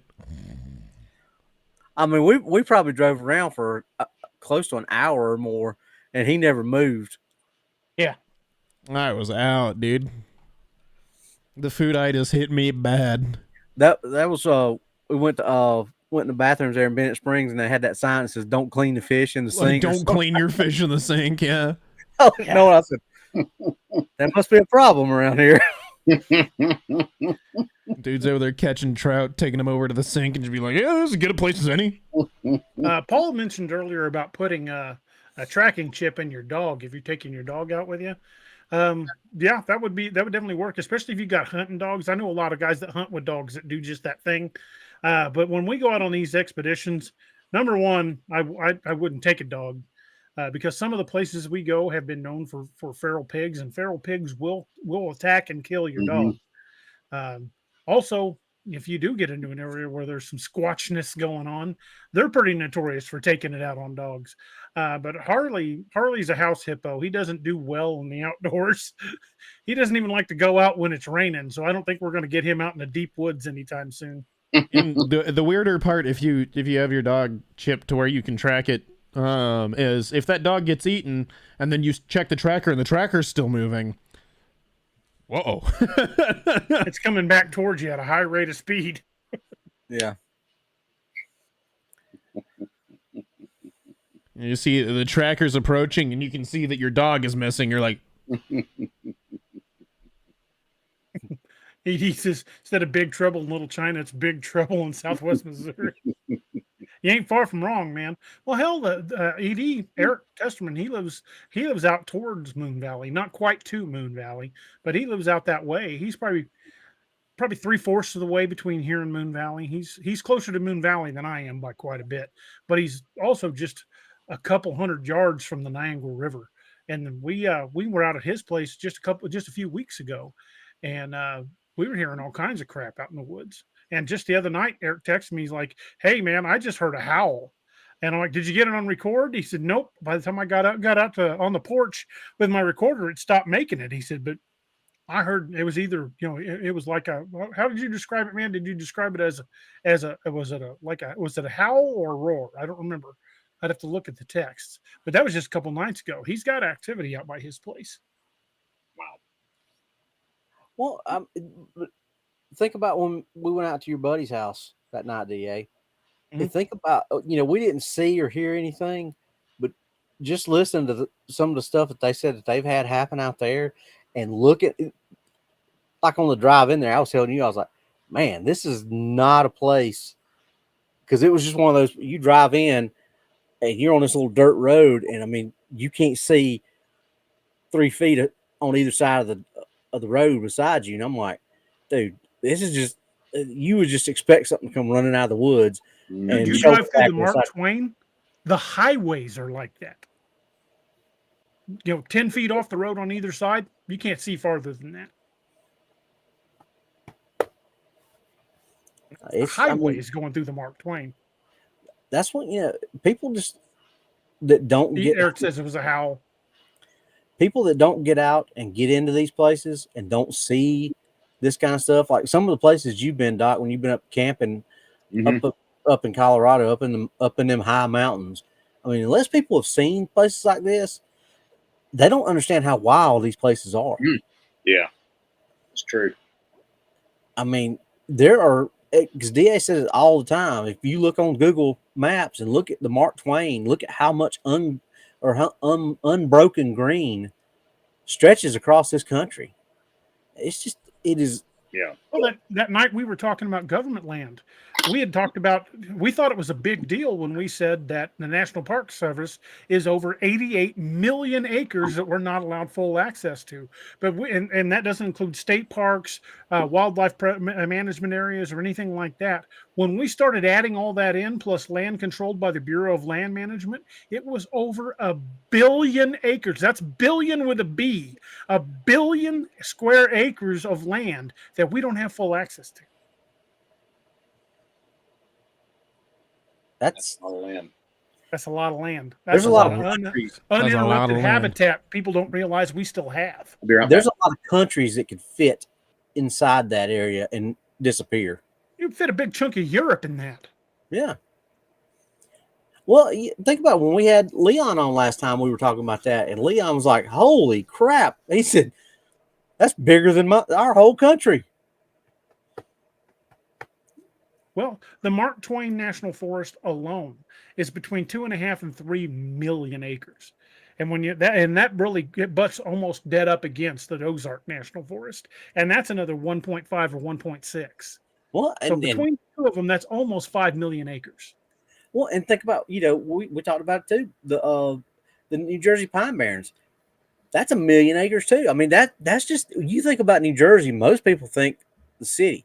They think, it's close to New York, and even upstate New York. There's a lot of wilderness in upstate New York. Look how much is in Maine. Yeah, a lot of people just don't think about that. There is a lot of wild area that has not been tamed in this country. We as Americans always think that everything is so civilized and everything is so, tamed, and there's just so much in this country that hasn't even been touched yet that is still wild.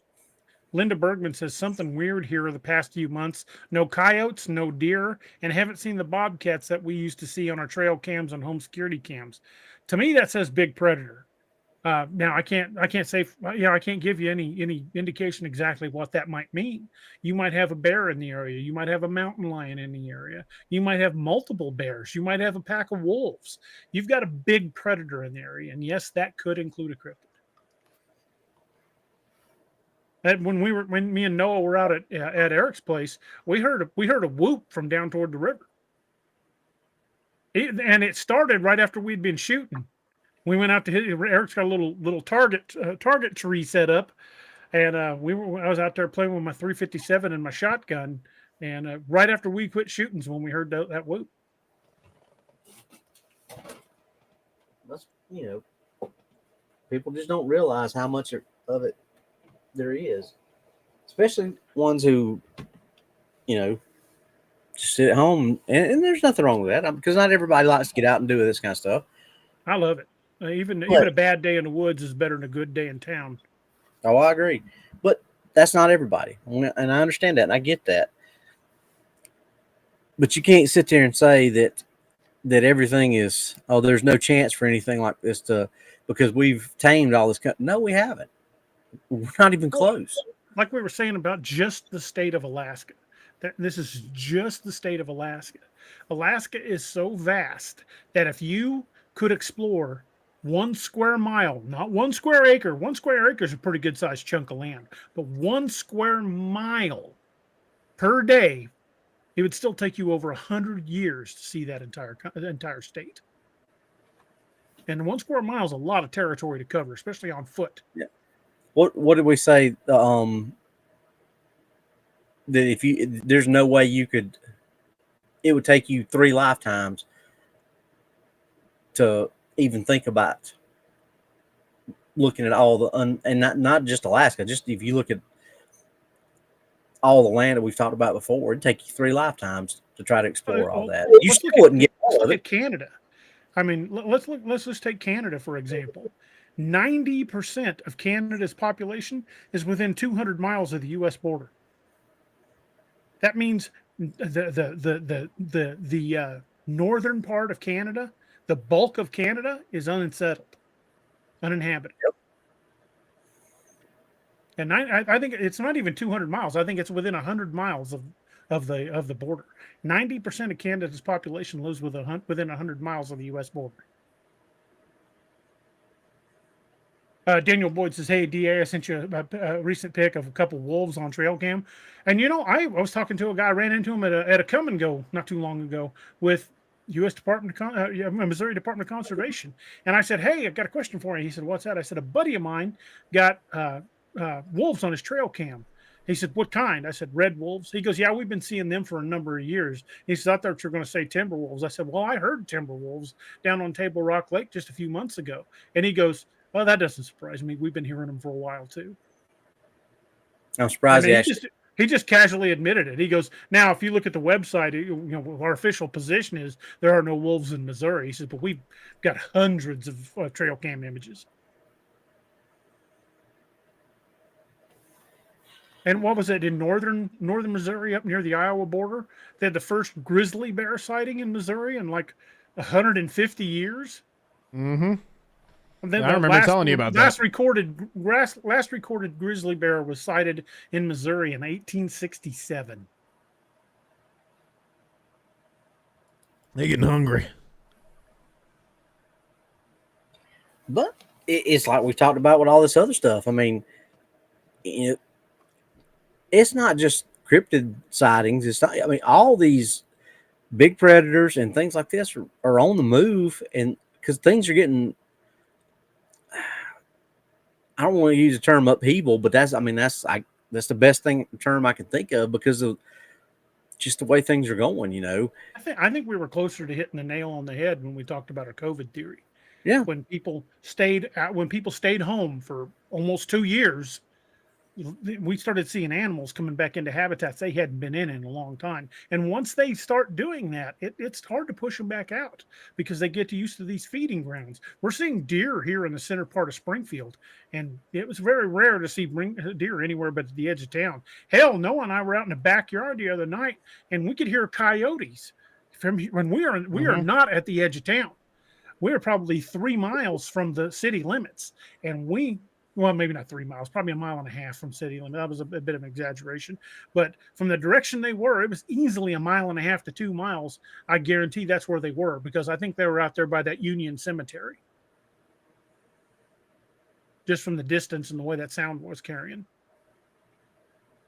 And Springfield, again, it may not be freaking Chicago, but it's the 3rd largest city in Missouri. Well, I mean,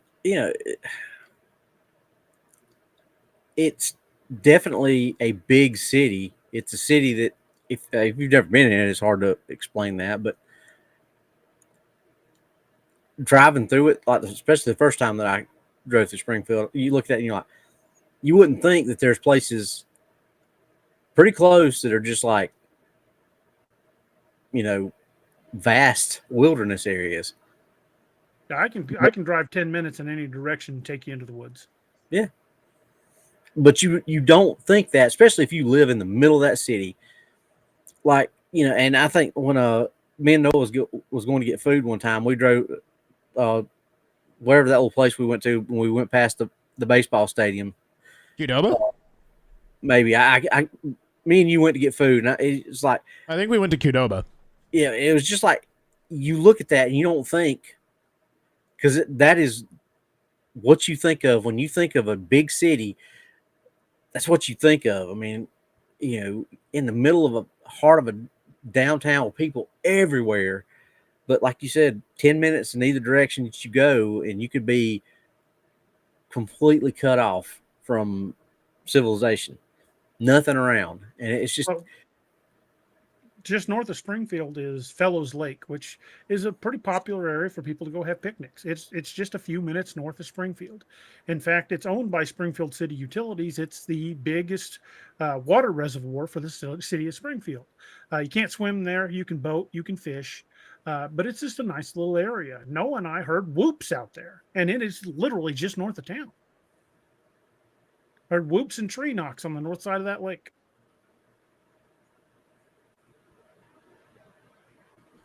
And I mean, not much further north from that was where me and Andy saw the corn on either side of the truck getting like bent out of the way so something could keep pace with us. Yeah, and there's still quite a few people that live in that area too. It's not like it's uninhabited. But there is a lot of farmland out there.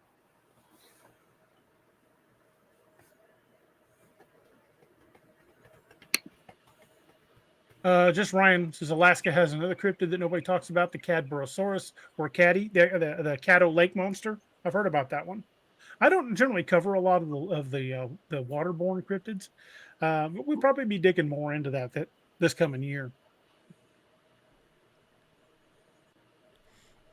Sonia says urban sprawl is taking their land, unfortunately. True, but as much urban sprawl as we have, it is still unbelievable how much undeveloped land we have. And falling back on the topic of with everyone on lockdown, people weren't leaving their houses as much.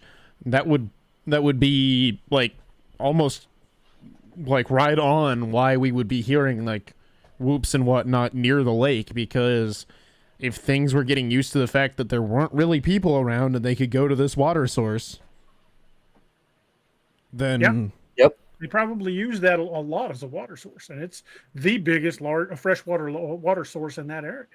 And it's going to take a lot longer for them to realize that people are starting to move back out there than it is for us to realize that we can go out there. You know what I mean? Well, there's corn planted right across the road from Fells Lake in some of those farms. And not only is it a fresh water source, there are deer out there literally every time you go out there. Because you can't hunt on that land. So there's always a food source there. I apologize for bumping out y'all. I had to say goodnight to Angie. Hey, no worries. No worries at all.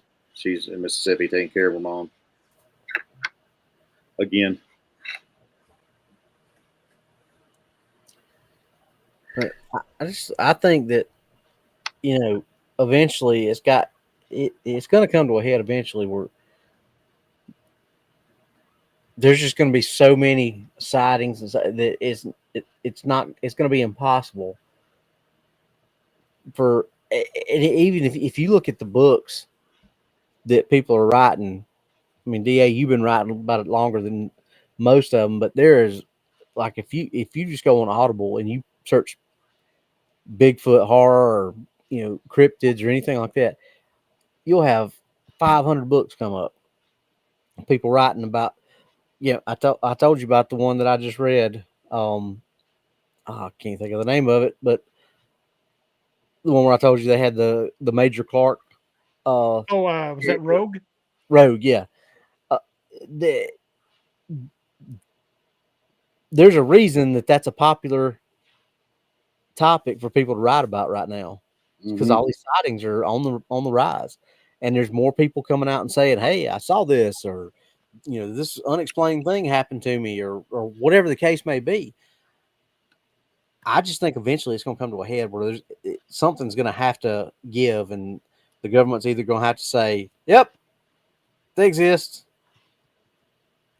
If we continue to hunt animals out, and we're not practicing good conservation, if we continue to take food sources, eventually that's going to get to the point where, hey, you're taking away all of our food. Guess what? Now you are. Mm-hmm. Well, I mean, remember they will find a way to eat.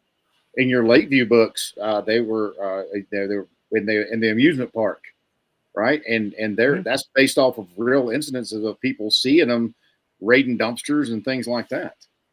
There are a number of reports that I'd heard of people seeing them raiding the dumpsters at Silver Dollar City. Yeah. A couple of guys that worked there told me, and a couple of people that used to work there told me. Yeah. And that scene in that book, at Lakeview Man 2, First Duty, that scene in that book where the security guard is walking through the park and it's foggy and he can hear something following him. That actually happened to me. I could hear something following, but it never got close. And I tried to chase it, and I told one of the other guys about it. He's like, "Oh, you'll never find it. Every time it's foggy, something follows one of us." And that's one because there's plenty of water around that park, so you're gonna run into a lot of instances of, Yeah, that's right above Table Rock. Animals and all that out there, other creatures, cryptids, whatever. But also that park is haunted as hell. That park's been there for a long time. Sweet. I want to fall back real fast on me talking about the corn being pushed over, because Harold Goodall said people hear of creatures going through cornfields. People don't realize how hard it is to push over a corn stalk. Yeah. I mean, they're strong. Like it's tough to even move one out of the way. And also, if you believe Hollywood, you would be easy to run through them. But no, you're gonna get cut to shit running. You're gonna beat yourself to death trying. You're gonna beat yourself, and you're gonna cut yourself to ribbons, depending on what kind of corn it is. Exactly. Because that will hurt.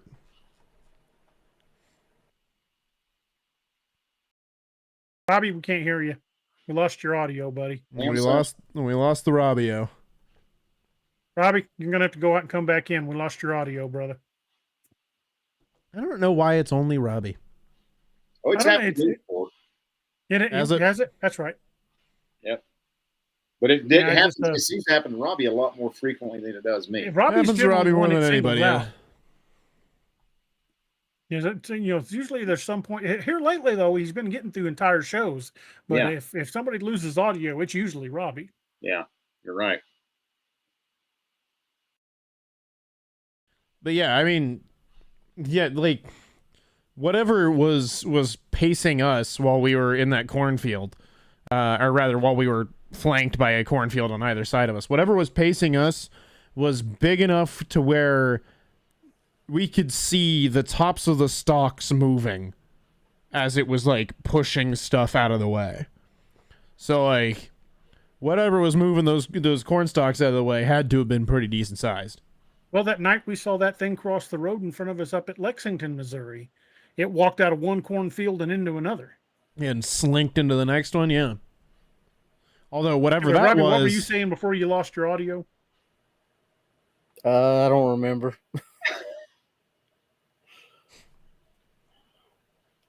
don't think it must not have been that important. Pyromedic says they're fixing to triple the size of SDC. They're adding a resort to it, which is going to connect to the park. So yeah, it's going to be much bigger than it was, but I don't know how much of that will actually be the park and how much of that will be the new resort. But yeah, SDC's fixing to get we're fixing to get us a makeover. Yeah, they're going to update a lot of that. But SDC is still a hell of a fun place to go. Mm-hmm. I enjoy it.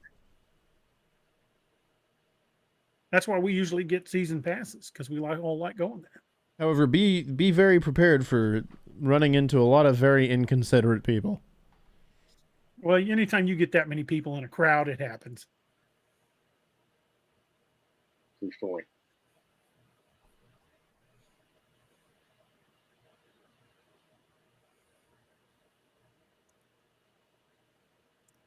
Another place I want to get you guys back down to is Moon Valley.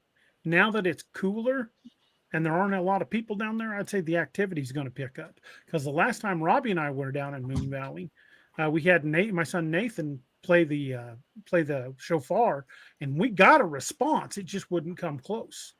It wouldn't get any closer to us. Plus, another advantage of it being cooler is there's no snakes. Yeah. Very definitely no snakes. and there's some trails out there we can take that'll take us downriver. Wasn't it cooler when we were in Joe Bald and we were feeling like we were getting actively hunted by something? Yeah, when we took Robbie down there and we had that it was in November. November of was it a year ago? November? 2 years ago. Yeah, it's 23, okay. Yeah.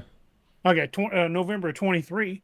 But when you and I found that deer carcass was in October of 24. Mm-hmm. It was when things had started cooling off.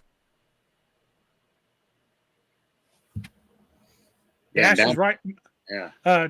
Table Rock Lake has over 750 miles of shoreline, and Lake of the Ozarks has more shoreline than the state of California.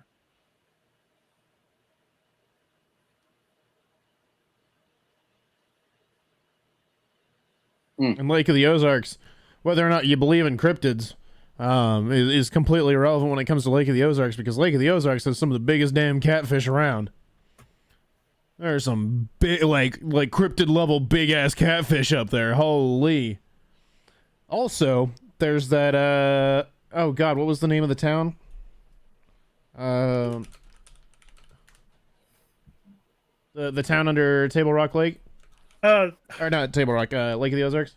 Oh, the one under Lake of the Ozarks is actually more than one, but the one you're thinking about is Old Lynn Creek. Mm-hmm. The one where people boating over the top of it, as well as divers going down to it, have heard music playing. And seen lights in the old buildings. Yeah. Boy, when the lake's really down, you can see the tops of the buildings. They don't ever break the surface. I've never seen the lake low enough where they would break the surface, but the water lake gets shallow enough you can see the top of the church steeple and stuff. It's still there. Is Silver Dollar City still open? Sure. No, they closed a couple days after Christmas. They won't open up again until I think sometime in March. Okay. But they're not closed permanently. They're just closed. No. They're still there. Seasonally. Okay. Gotcha. Yeah, we get you boys down here. For anytime from spring through Christmas, it's fair game to go to Silver Dollar City. Well, I'm working on a class. Let me look at the dates. I'll let you know for that area. Let me look at my flagged email. That doesn't surprise me, Eric. Eric, if we catch a catfish that big, we eating good.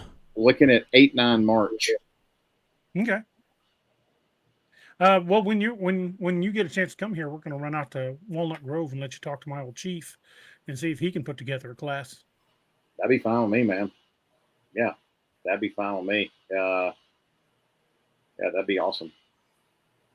That would be great. It would be not far from Springfield. I'll have to get that particular summer. Greene County. Yeah, that's us. Oh, well, they're in Springfield. There you go. Yeah, Greene County. That was the county I was with. Cool. That was my sheriff's department. All right, so I'll be there. You're doing a class for Greene County? Oh no, I'll be doing a class in Greene County. We just got to get it up on the website. She wanted it short notice, and I was like, well, as long as you got people to sign up for it, I'm down for it. So we got to get it up on the website next week. When is it? You said March 8, 9. If the class doesn't fill up, let me know. I may grab a slot. Okay. Well, you got a slot anyway, so. Well, thank you, brother. You got a slot anyway. Well, let me know because if we can swing it, I'd like me and Noah both to take that class. Oh yeah, absolutely. That's no problem. Yeah, because then Robbie's already had it. Robbie might even want to come out. 16 hours of medical stand up. I've done first responder levels training before, but yours is far more intensive because it's more trauma intensive, which is really what I want. It would be the bazaar, and I can't read the rest of it. What part of Greene County? It's going to be the Greene County Library classrooms. So I don't know where that is. So probably the main branch library out on South Campbell. What he said. That would be my guess because that's the one with the biggest classrooms. Okay. It's also the nicest. If you're going to do it in the old one downtown, the classrooms aren't very big. Okay. That'd be good. Yeah, 2 days. Yeah, 8th and 9th of March. So yeah, that'd be a good time.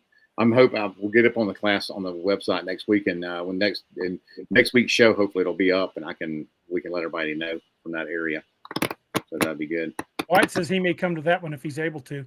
Oh, that'd be great. Watch for the class, man. Watch for when it goes up on the website. Yeah, and if y'all archangelmedical.com. Yeah, and if y'all subscribe, if y'all go onto the website and subscribe to our newsletter, we don't blow people up with spam emails and things like that all the time. If we put an email out, it's going to be important. So we'll launch that on the email. Yeah, I think I get one email every couple weeks, I think. Yeah, we don't put a lot of spam out. I hate that. Just a guy says, DA, because of the drone crisis, state governments that haven't already have started forming their own DHS, Department of Homeland Security agencies under state police or independent agencies. Could we expect some transparency from state? Honestly, probably not. No. I would not expect transparency from our government, whether it's state, local, or federal.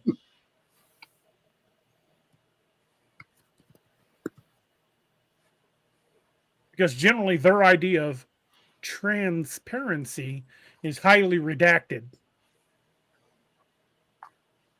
Yep. Yeah, they say we're here to be transparent, and they hand you a report, and the only thing that's not blacked out is the timestamp. And the heading. If you're lucky. 8:03 p.m. Blank. Ah, thanks. That was helpful. Jennifer Lee says, Doc, are you going to be in Oregon this year? No, I'll be in Auburn, Washington, and Onalaska, Washington. The only words not blacked out are go, screw, and yourself. Just like, thank you. You can have that back. Yeah, nothing in Oregon this year that I can. Wait. Hold on. Nope, I lied. March 1st and 2nd.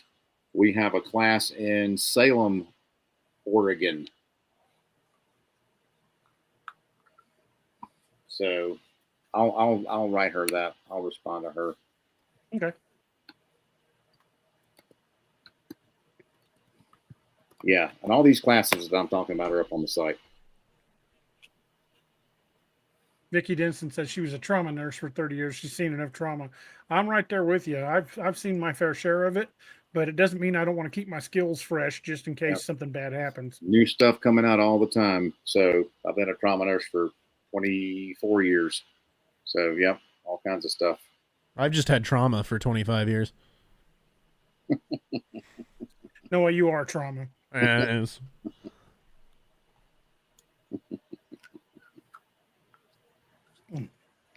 So What other places would you guys like to ideally hit this year? I'd love to go to Werewolf Springs. But we're gonna have to. We're either gonna have to hike in, or pack in, or we'll go in by bike.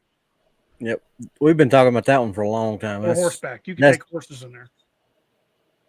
We can do the horses.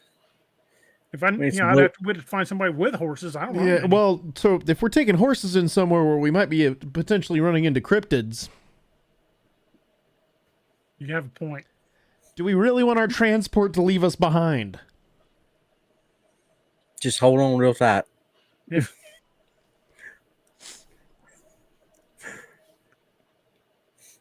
Yeah.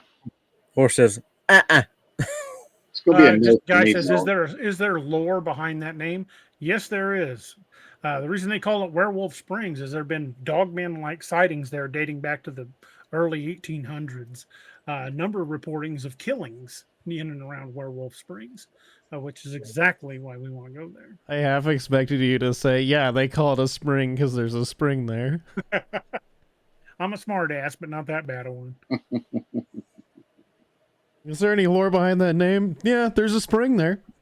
Because if you're really lucky, you get to see the werewolf drink out of the spring. Well, there's a spring up near Lebanon called Rattlesnake Springs. I'll let you use your imagination on why it's called that. Yeah, that's a big hell no. And every time I've ever been back to it, yeah, the spring is beautiful, clear water. There's freaking snakes everywhere. You gotta go out there with snake shot and just start picking rounds out. Miss Lene says we need Declan's horses for that. You don't even really need to like pick your targets. You can just kind of look. Yeah, nah, I'm good. The Lakota Lynn trained monster hunter horses. Couple blue roans. Yep.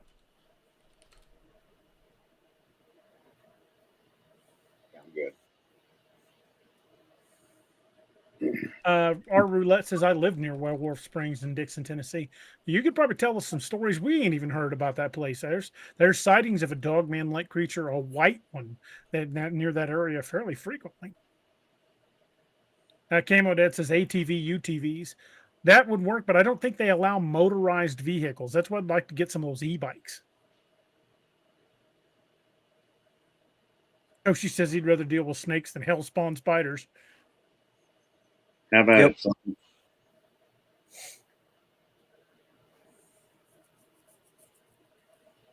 And Roxanne says, DA, would you run if you saw a monkey in a pink tutu? Depend on what said monkey was doing. If it's going the other way, then probably not. But if it's wanting to take one of us or all of us to the prom, I'm unloading a magazine as I'm leading the area.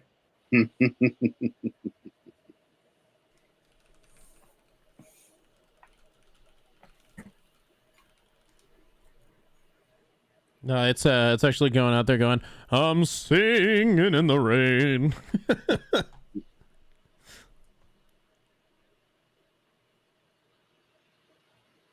I know another place I'd like to go to. The Big Thicket of Texas, East Texas. Yeah. Yeah. There's a lot of stuff goes on in that area. Sure is. I'd still like for us all to get together at LBL too, though. I know it's not really possible on account of, the change of ownership and all that, but I would love to go out to Skinwalker Ranch at some point. Yeah, I was just about to say the Mogollon Rim. Absolutely. Mogollon Rim would be a good one. Skinwalker Ranch would be an interesting one. It would be damn near impossible to get clearance to go out there, though, because of how much it's changed hands and who officially owns it. The guy that owns it, the rich guy, the billionaire from the TV show Skinwalker Ranch, the guy that I can't remember his name, but I connected with him on LinkedIn, and him and I have chatted a few times. Does he still own it? I thought it changed hands. Last I knew, he still owned intermittently. it. No, I knew he still owned it. You may not can get on, even if you didn't know him, you might not can get on the property, but you can actually go camp like right next to the fence and get right up next to the property. What they'd do if you sent a drone over it? Shoot it down. I was about to say probably shoot it down. It's like that castle down there on the other side of was it Ozark? Yeah, I've seen that happen. down at Pensmore Castle. You send a drone in there, that it's skeet. Yeah, they're gonna shoot it down. Take it out of the air.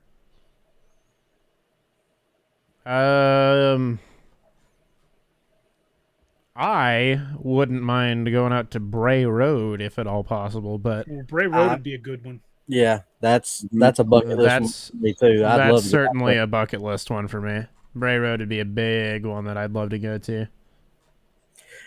And as long as we're throwing out, I'd love to go up in the Cascade Mountains.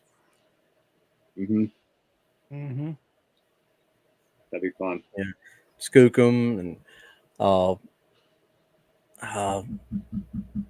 the Olympic Mountain Range, where Ape Canyon and all that was. Oh man, that'd be. Now we're not really touching the bases unless we mention Portlock, Alaska. I made a quiet mention earlier. I didn't. That is going to be a long too big of a deal because it's going to be an expensive one. But I would also, and granted, we'd have to do it unarmed. I would like to go up into the Cairngorms of Scotland. Yeah, that'd be. There's no way we're getting permission to carry firearms for that little excursion. Yeah. Much less even take them with us. We'd be using fingernail clippers and harsh language in the UK.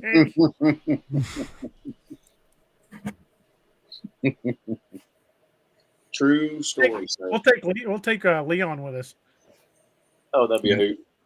It would be a hoot and a half. We might not find anything, but we're gonna laugh our asses off finding it.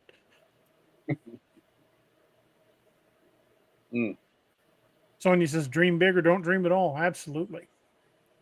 I've often said if I can get a Netflix deal, or Hollywood comes a knocking, or even like hit the lottery, there's going to be some folks I take care of, and then we're going to start hitting some of these places. That's just I'm not getting any younger. I want to do this while I'm able.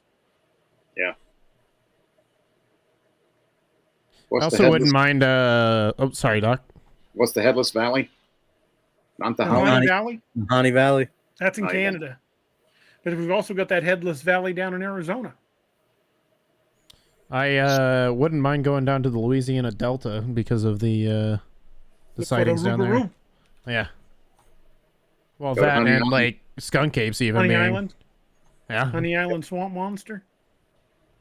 Yeah, there's somebody. I'd also like to take an expedition and spend several days, a week or two, if we could afford it, in Falk. So that's one that I was about to mention. Yeah. See if we get your buddy to take us back in some of them places and camp. That'd be a hoot. Because Denny doesn't own Monster Mart anymore. He sold it. Yeah, he sold it. But William can get us pretty much anywhere we need to go around there. Sonia says if we get a Netflix deal that Roxanne and her has to be involved with the casting of certain characters, they want to pick Grey Eagle.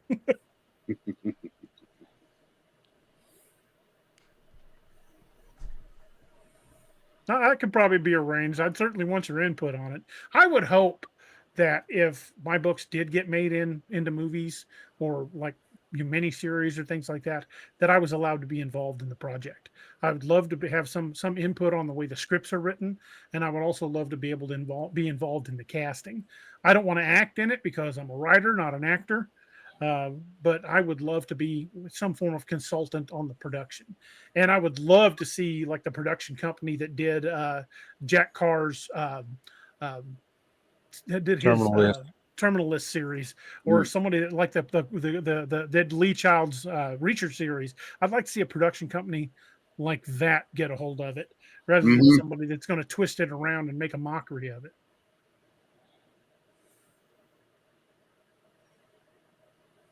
Yeah, you need to. We saw a skunk ape about 40 feet away from the road near Moultrie, Georgia. 40 feet, man, that's close. Camo Dad's barking up the right tree. You need to have a Stan Lee type cameo in every movie. Have you guys watched the Jack Reacher series on Netflix? Yeah. Now, I'm not a big fan of Alan Richardson. He's kind of said some shitty things about cops that didn't sit well with me. But I like that series. It's well done. And in the opening scene in the first episode of Reacher, when he walks into that little bar, a little restaurant, looking to get a piece of that famous peach pie that's advertised on the restaurant. When he walks up, an older guy gets up from a seat at the counter and walks past him. Pay attention to that, because that's Lee Child. That is Lee Child making a cameo, and I would love to do something like that. Be like the Stan Lee that like has a cameo in every episode somewhere, even Absolutely. if it's by or getting ripped apart by a gugway, just somewhere in the background. Yeah.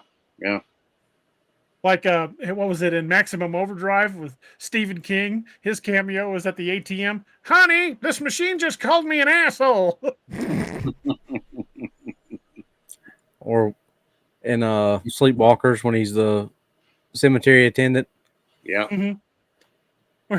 Or in Creep Show, and he's like, "Oh God, meteor shit." Yeah. Guys, we're gonna get off on a quote off here if we're not careful. We're already past the 2-hour mark. I mean, we already jumped past that. We're gonna go down the rabbit hole of what we were doing freaking Saturday morning at the convention. Yeah. Sonia says that Roxanne says Sonia DA should write an autobiography on Gray Eagle. Just one book just about Gray Eagle, huh? I don't know. Might do at least a short story about like that. Talk about him when he was young. There's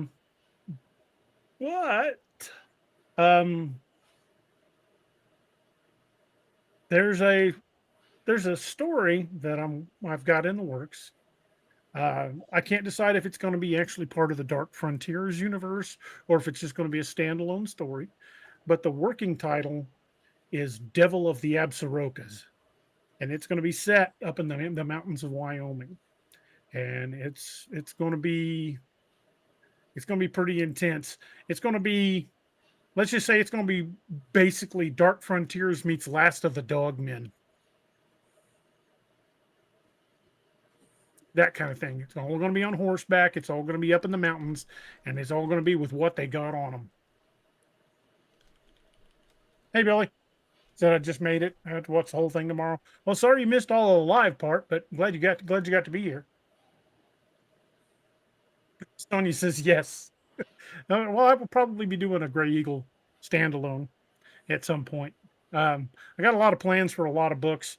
If the good Lord's willing and the creeks don't get over knee deep, I hope to be writing. I was telling Doc the other day, one of my favorite writers of all time is Cormac McCarthy.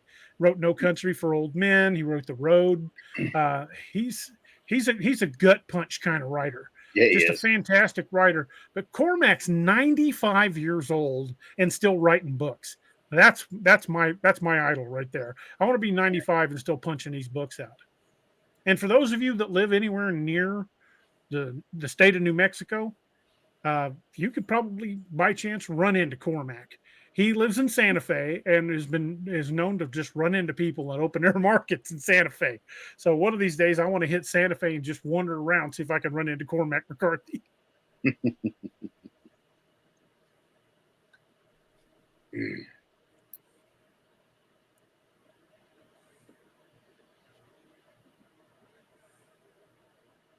Oh.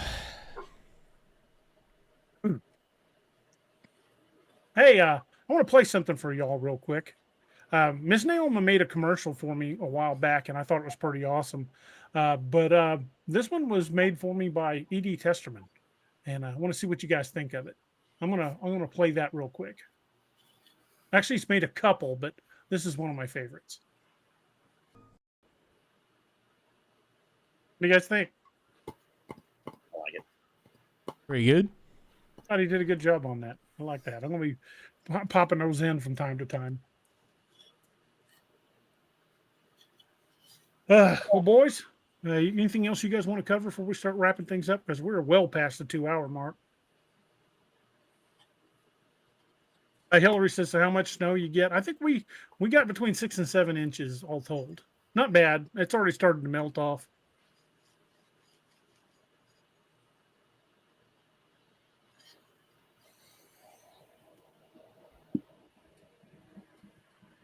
Hey, Jeff. You just made it in. You got back from my birthday party. Pine Knot Yoder says couldn't understand a word. Well, yeah, maybe have to work on the volume issues on that. But I could hear it just fine, but I'm wearing headphones. Hillary says they got 10 to 12 last week and 4 last night here in West Virginia. Y'all got way more snow than we did. Well, boys, I think we'll start winding things down then. Don't forget to check out Dark Angel Medical, see if you got a class anywhere near you. And remember, get a kit. And I'm not saying a medical kit might have been all the difference for those 2 fellas that lost their lives up in the Cascades, but it might have. Obviously, they were unprepared. The fact that they were up there hunting Bigfoot has nothing to do with it. They were unprepared and got caught in a snowstorm that they didn't expect. So they died of exposure, and that is horrible. But it's because they failed to plan. And as the old saying goes, if you fail to plan, you plan to fail. You've got to prepare for your elements in your area. And that's why it's important, if you're going to make any kind of these outings, that you're aware of not only the potentiality of creatures like whatever cryptids you're hoping to encounter, but you've got to worry about known animals. Feral hogs, bears, mountain lions, bobcats, coyotes, wolves. There are all kinds of predators in the woods that, given the opportunity, can and will eat you. And that's not just talking about what's the most dangerous thing out there, and that's other people. Have a kit, have a plan, be prepared. Don't go in places like that unprepared. I think those guys probably would have been all right had they packed heavier. If you're going to go up someplace up in the mountains, you have got to, and I mean, I can't stress that enough. You absolutely got to factor in the potentiality of weather going south, because I can tell you from living at the base of the Rockies, that weather can change in an hour. It can be a beautiful sunshiny day, and an hour later, you got 6 inches of snow on the ground. It doesn't play around. When the weather in the mountains is deceptively dangerous, and that's what unfortunately got those 2 fellows. There's a few stories going around that it might possibly have been something else, but from all the available publicly released data, all I can say is it looks like the weather got them, and they failed to plan accordingly. So whether they were up there looking for Bigfoot or, snowshoe hares, doesn't matter what they were looking for. They didn't count on the elements, and the elements got them. So if you're going to go out anywhere, any of these places, like we're talking about even going to Coombs Ferry. Coombs Ferry is in a civilized area that we could walk out to the lake and follow the shore of the lake and be at civilization in half a day. Not even that. And that's counting if you're walking slow. If you could even carry a wounded person out of Coombs Ferry, because that's Table Rock Lake. There's civilization in close distances.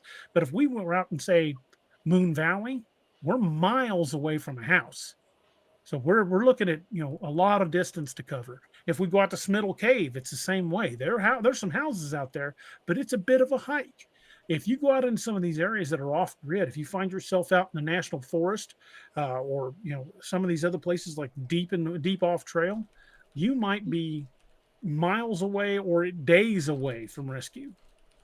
So you've got to plan accordingly. Take a couple of space blankets. They don't weigh nothing, and they can keep you warm and keep you alive. Take basic medical. Take a life straw. That way you can drink any water you find.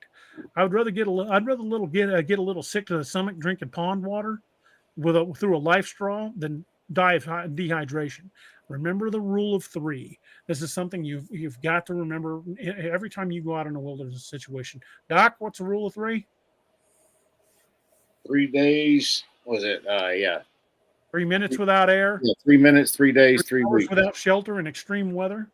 3 weeks without food. 3 days without food. 3 days without water. 3 weeks without food. 3 weeks without food. Yep.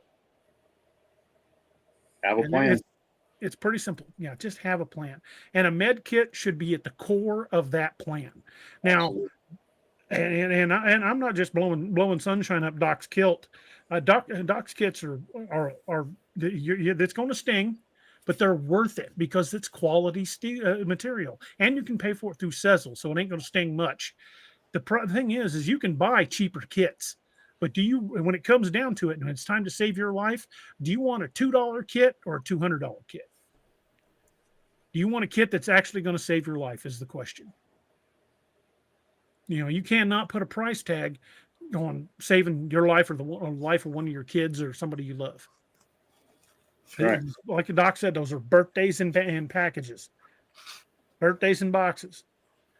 So at the core of every emergency plan has got to be some sort of at least basic first aid, but you really need to have at the very minimum a trauma kit with it. And remember the rule that 1 is none, is 2 is 1. So take at least 2 of everything. If you've only got 1 tourniquet and you ended up needing 2, you might as well not use the first one. So take some spares. There's easy ways. You can find 100 ways on YouTube to make emergency tinder that'll start fires that doesn't weigh much. One of my favorites is just dryer lint. It does a great job as long as you keep it dry. Or a really cheap one, take cotton balls, pack them with Vaseline, put them down in a Ziploc bag, keep them dry. You take one of those out, throw it on a fire and light it, and it'll burn for about an hour. Same thing with crayons. Shockingly, crayons burn forever. They will burn for a good long time. They can be used as fire starters. Doritos, you can light a Dorito on fire and use it as a fire starter. But basic fire starting, basic first aid, basic survival. You've got to factor all those in when you go in, or you will end up like those 2 fellows up in the Cascades. Failure to plan is planning to fail. Camo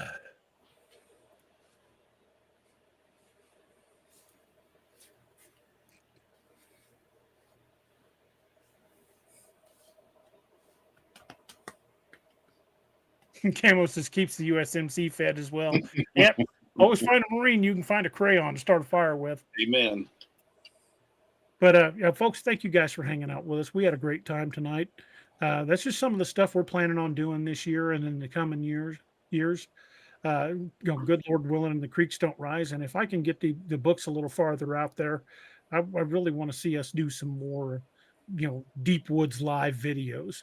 And on that note, Elon Musk is talking about releasing, and he's already got one out, but it's not the one I'm talking about. He's talking about doing what's called Tesla phones. And while he does already have some out, the generation he's talking about building will come built in with Starlink, which will allow us to do a full satellite uplink wherever we go. And when that technology is available, you can bet your sweet bippy I'm getting one. Same. And that would be right there. That'd be all we'd need to stream from the field.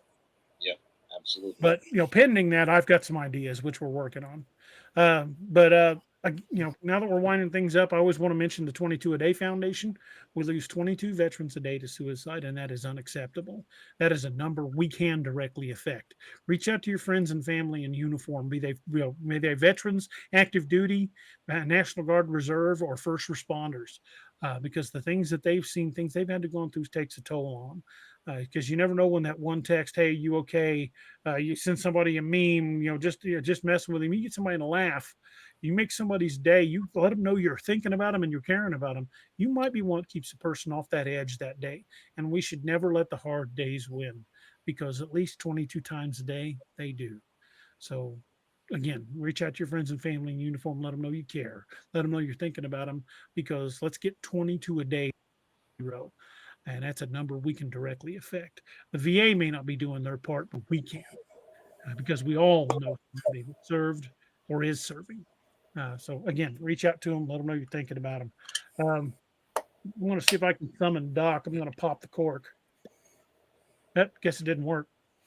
But I'm going to pour a little snort because we're fixing to wind things up with the toast. Doc, you ready to do the toast? Yes, sir.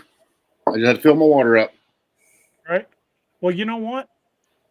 I always close out the toast. Doc, why don't you close the toast for us tonight? Alrighty. You gonna put it up there? It's up there. Oh, where? In the middle of the screen. There it is now. But since it fell into my lot, that I should rise and you should not. I'll gently rise and softly call. Good night, and joy be to you all. Good night, everyone. Slanja. Slanja. Thank you for joining us. Catch us again Wednesdays and Saturdays on DAExMachiNation. A special thanks to all our channel members and Patreon supporters. Please make sure to like, share, and subscribe.